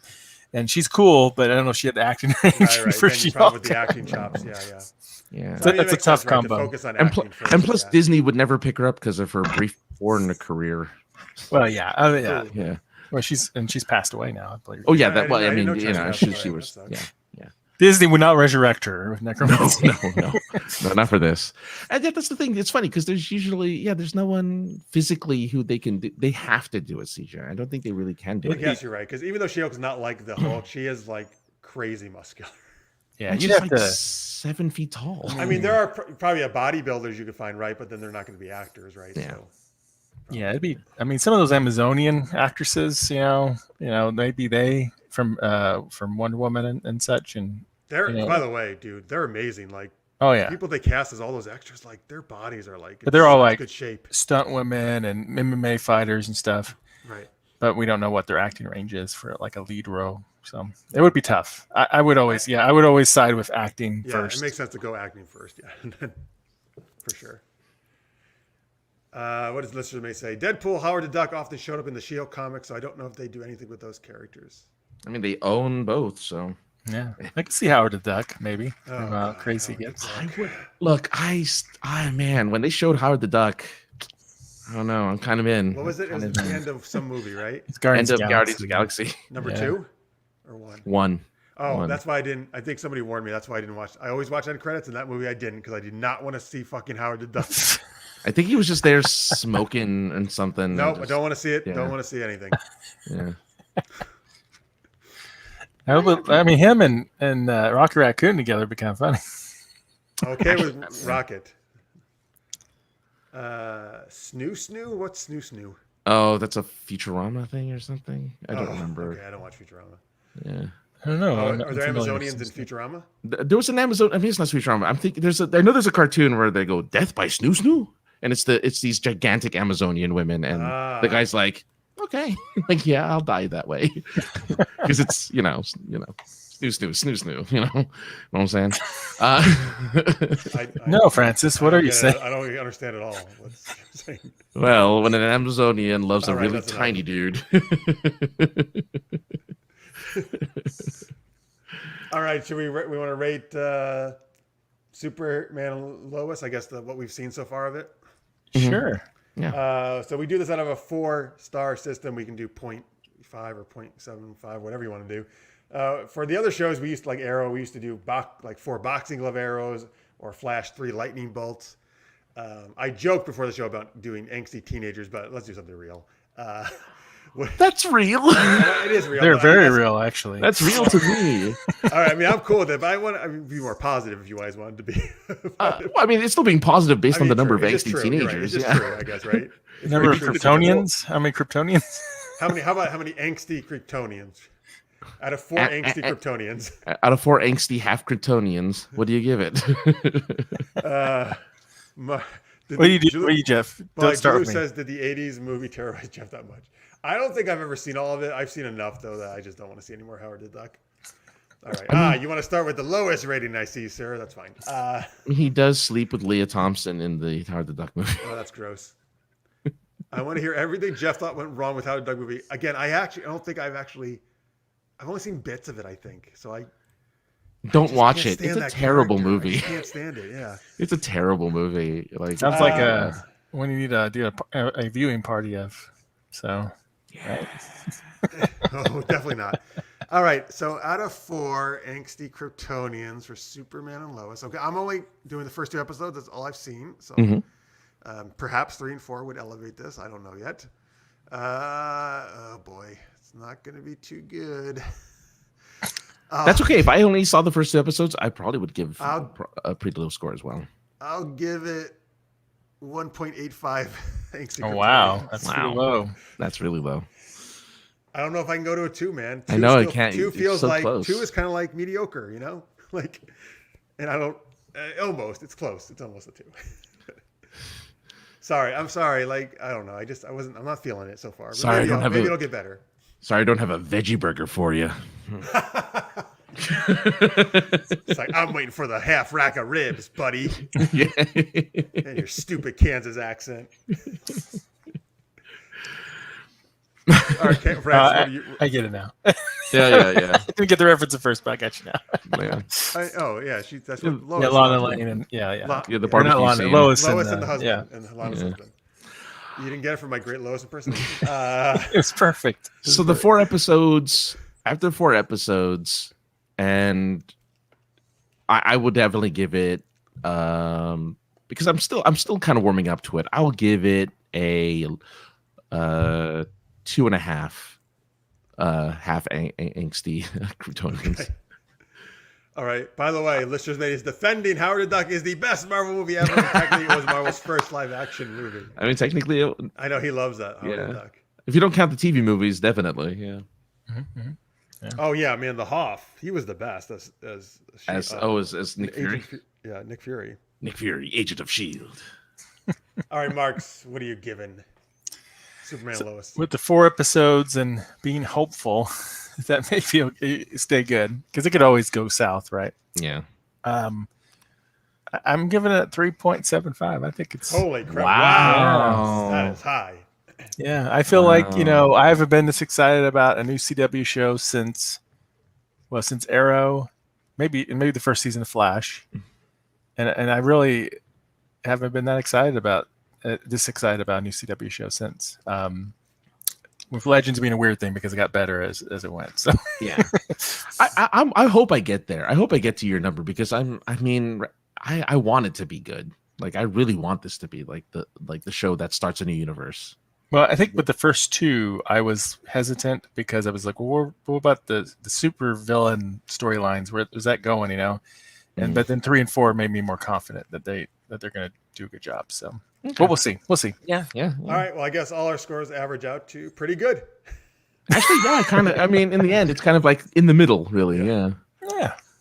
I'd love to see what we think of Justice League, though. I'm excited for that one. I mean, like even though so far I'm like some stuff I like. Some I think we stuff need I a don't. slow-mo cuts. How many slow-mo scenes? Like, That's all Marks is going to talk about next week. Except there can't be just 4. It has to be 1 out of 100 or something. Until you score it. Oh, because there's that many slow-mo scenes. 100 slow-mo scenes. 1 out of 100. Yeah, because I've only liked Wonder Woman and Shazam, and those aren't Snyder movies, so I'm curious. No, I'm curious to see. Those only 2 I've liked. I will say there are a few things I've seen so far that I do like that are added in. So Okay. There's a couple things I did like so far. There's a bunch of stuff I feel should not definitely have been added in. but we'll talk more about Yeah, that we'll talk more next about that Friday. week. Yes. That's So a little look out preview for you Henry folks. Cavill's mustache next Friday. Wow. Oh boy, now okay. Other than Beast Boy and Rocket Raccoon, who's the most furry character? Oh, in Marvel, Squirrel Girl, right? What? Well, she's not. She's got a tail, right? She's got the furry tail. She's definitely got the furry Okay. tail. I mean, All right. Beast. Beast Beast. is- You're right, from X-Men. Yeah, Let's Beast not- is the most. Yeah. Or no, Nightcrawler's not really furry. He's just blue. Unless he was talking about Beast when he said Beast Boy. But yeah, Beast from I think he X-Men. meant. Well, second but Beast version. Boy He must have is meant a- Beast. Beast Boy is from Teen Titans. He probably meant Beast Boy. Yeah.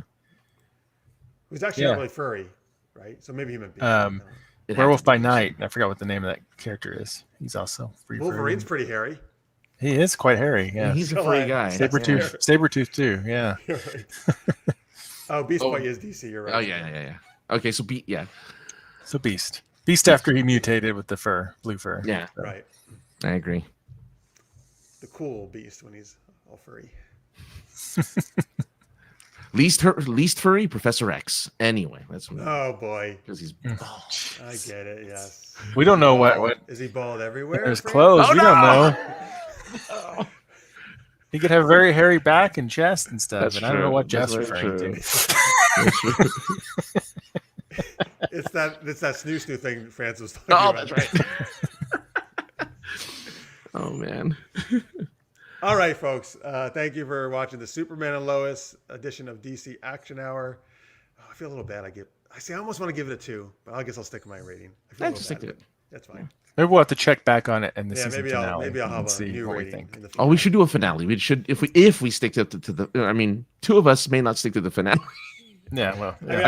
I'm still on the fence. I'm More not, than one of us watched the finale. Yeah, I'm not 100%. Marx will just do it by himself. Yeah. I will say though, you know what? I did not like the Arrow premiere at all, and obviously I went on to really enjoy that show. I mean, depending on the season, different levels, but overall, I really obviously loved Arrow. Yeah, I think with the CW shows, Arrow and Flash, the first seasons, for Arrow first 2 and then Flash first 1, I was very excited. Oh, I love the first 2 seasons of Flash actually. Yeah, well, we talked about it. I didn't like the transition between season 1 and 2. I thought they swept under the rug the whole time effect thing, and I thought that was kind of a cheat, or kind of that annoyed me. But that's this is on that level, at least many years later. Of course, it's on that level of excitement I feel for it. I would give it a higher score if it had like a brief monologue every beginning of the episode telling you what the show is about. Right? If they could do that, You mean like the other, like Arrow and the other shows? like Arrow and Flash. My name is Oliver Queen. For My 6 name is years. Clark Kent. I've been married for the last 14 years. Yeah, that's right. My name. I mean, we should do like Arrow too. My name is Clark Kent. I've been For stuck in 14 hell years. for 14 years. For 14 years. Wait, what'd you say? I've been stuck in hell for 14 years. Yes. Say for 14 years I've dealt with these. I was stupid, once a angsty man, kids. but then after teenagers, I became something else. I became a Superman. I didn't just become super. I became a Superman. Oh man. They should do that as a joke sometime. Oh yeah. Well, because Oh yeah. well, when Legends does a joke about it, kind of right. Sometimes they joke their intros. Yeah. Oh, sometimes they do. Sometimes, yeah. Yeah. And yes, this is very true, listeners. Mate, Picard would also be Harry then as well. Picard is actually hairy, but yeah. How do you know? How do you? There's an episode where his shirt is off in when he has the 4 lights. Oh, I hate that episode. Oh, he gets tortured. Yeah. When he gets tortured, yeah, he's naked in that. Well, that's what you remember from that. Yeah, I remember his hairy chest. I'm like, I don't know how many lights there are, but he's got a hairy chest. that chest needs to be combed.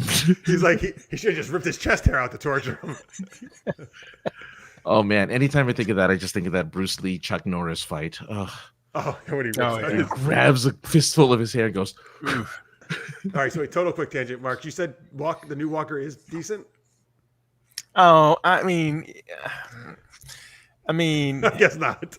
I don't know. I don't really know. Does Jared do martial arts? Is all like. No, he doesn't. So it's really not like Walker Texas Ranger that's at all. crap then.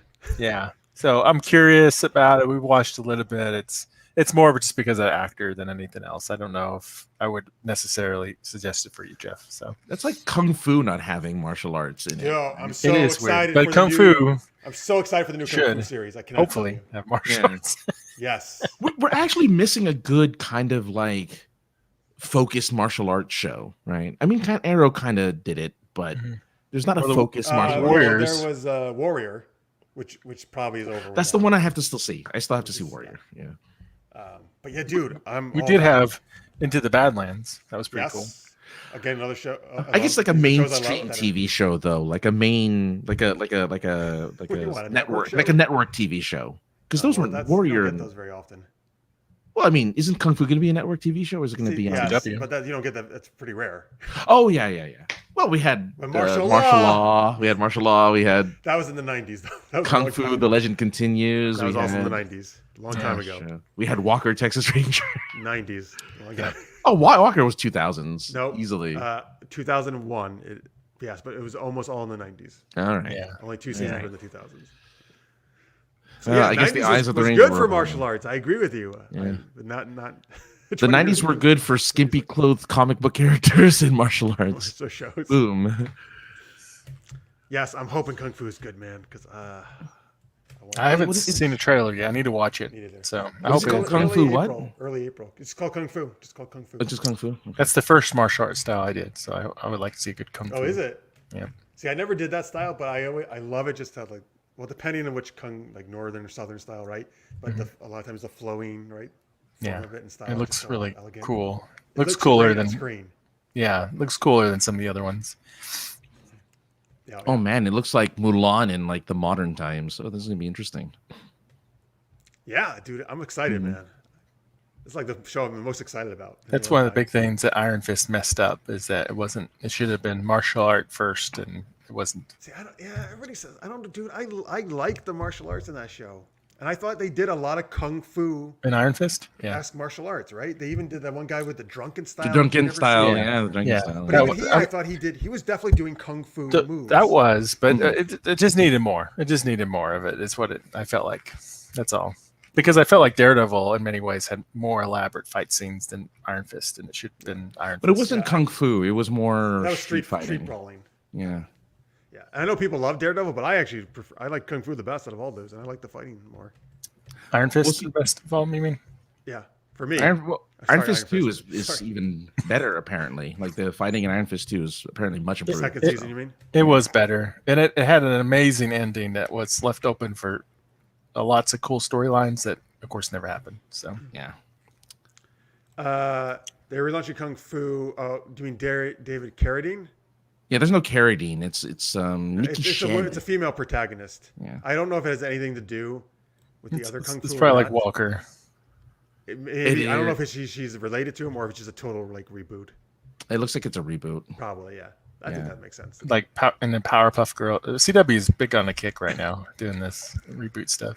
I don't mind. I'm really curious about the Powerpuff Girl one. I'm really curious. I never really watched Powerpuff Girl. I didn't either, but just how are they going to translate it to live action is what I'm thinking. I don't know. Scorpio gives Superman and Lois 8 out of 10. He's really high on it. I'm enjoying it. He's not going to spoil something, but I don't think it's special enough to recommend too highly to anyone who hasn't seen it. Okay, thank you, Scorpio. Thank you for not spoiling something too. I'm sorry. What was that? Is that? That's Superman and Lois. He's giving it 8 out of 10. Yeah, he's really liking it. Oh, good. Jalou says Constantine as DC. Yeah. Yep. Yeah, and they're doing a new Constantine, supposedly. HBO Max Movie? is. I think show? it's series. I think it's series, but not, a different. not with no, with the different guy. actor. Yeah, Huh, Which is too bad because he's really good. he is really good good. as Constantine. Yeah. He nailed the comic book character, probably the best I've ever seen. So. He's no Keanu Reeves. And isn't he still in Legends? He is. Yeah. So I don't know why Last they don't use him because it's probably they're going to going be. It's probably going to totally be a different totally take on different it. universe and stuff. Yeah. All right. Yeah, Kung Fu. Hey, maybe we'll do a show just on Kung Fu. Kung Fu Action Hour. That's Kung a Fu great. Action Hour, Kung Fu that's Action Hour is perfect. Oh my yeah. God, perfect name, Francis. Now we got to do it. I'm watching that, man, as soon as it comes out. I'm down. Anyway, Julie says, is Iron Fist related to Iron Eagle? Or- It is not related to the Louis Gossett Jr. Iron Eagle Top Gun style movie of the 80s. No, No. that'd be cool though. I would like to see Kung Fu I crossover with the Renegade, though. That'd be fun. Renegade Lorenzo Lamas from Yeah, Lorenzo Lamas. I like that show. They should reboot that too. I'm surprised they haven't. I'm actually surprised they haven't either. I'm doing the theme song. I think it's time now. Wow, I think that was good. That was good. Oh, yeah. That There was was shot that was shot in San Diego. Oh, nice. Do you remember there was another San show, Diego, yeah. vigilante show in syndication that was around the same time? Of Renegade? No, that was when Renegade was on air, and it was a judge who, like, by day he's a judge, but at night, like, people who get out because of technicalities or whatever, he puts on a leather jacket and a motorcycle, and he has this group of people kind of like leverage, and then they go after him and get. And Are you making this up? No, it just brought that to mind all I of a thought I sudden. knew all those shows. No, I can't don't know what remember. I this can't is. remember the name of that show, but that was. Is it Dark? It's Dark Justice. That sounds right. Yeah. 1991 to 93. A Dark Justice American drama about a judge who becomes a vigilante by night so they can bring high-level offenders and then it just stops talking about it. Sorry, hold on. That's fine. That's enough. We got Yeah. the gist. Yeah, there you go. And he had Dark a team of people. It was Justice. kind of like leverage in some ways, I guess. Now I think about it, like they would try to get him caught some other way. They wouldn't just like kill them or anything. They weren't like Punisher or something. But yeah, Bye, Jeff. but Jeff's like, that's enough of that. I'm going to end the show now. Well, we're ending the show anyway, I guess, right? There back. you go. Hi. He's like, I'm done with this. Dark like- Justice. I don't It's want to Dark talk about Dark Justice. Justice. Talk about Renegade. Come on. It's all about, mid-afternoon justice. Yeah. All right. All right, folks. Thank you for watching. We appreciate it. Thank you for all your chatting. And if you're watching in post, thank you so much. You can, of course, leave your comments on the YouTube section of the video. I'll always read them and respond to them. Wednesday night, Super Geeked Up as normal, 11 p.m. Eastern, 8 p.m. Pacific. Next Friday, a week from today, Snyder Cut DC Action Hour. We're talking the 4 hours. We'll do the intro slow motion. 4-hour Snyder Cut we're talking next week. We'll have lots to say about that. Jesus. Marx, I want you to watch the show in slow motion, the rest of Snyder Cut. Like, just move. I don't have to. In half speed. Talk to Julie in slow motion as you're watching Snyder Cut. So that's 10 p.m. Eastern, 7 p.m. Pacific next Friday, folks. Also, Marx, where can they see the new episode you have up that we're in? Yeah, you can go marxpyle.com. There's a tab there for genretainment. You can also, it's like acast.com. If you search for genretainment, one of the first ones that come up is also the whole feed. There's some site, guys, that I have that you can find this on. Sorry. Well, and also my at Mr. Marx, you can see my most recent tweets are about those episodes. Yes. And also, and I'm moving servers. That's why I'm like, oh, you can find it wherever. So there will be a genretainment.com soon that will go straight to it. Great. So. Fun. Nice. I like that. That'll be the first time you've had that site. Is that right? I used to a long time ago, and then Russian hackers tore up all my websites.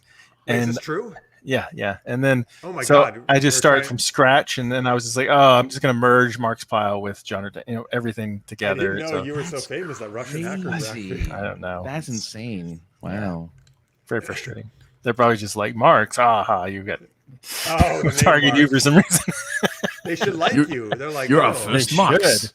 I don't know what happened there. We'll mock Marx because we'll have to. I get it. There's the Sean Connery. Oh yes, sounds so Russian. If you want to hear more Russian Sean Connery, go to sinceresarcasm.net, which is Francis's site. Yeah, and go check it out. AKA the other guy on Twitter. I'm at Super Geeked Up, supergeekedup.com. And the YouTube channel you're watching right now is where you can catch all our geeky stuff. And let's see what people are saying here. The Marx, Francis show now with Fref. I see, because I had dropped out. Yes, that's right. All right. Yes, thank you guys so much. We had a lot of fun. And hope to see you on Wednesday and next Friday for Snyder Cut. Until then, stay geeky, everybody. We'll see you soon. Bye.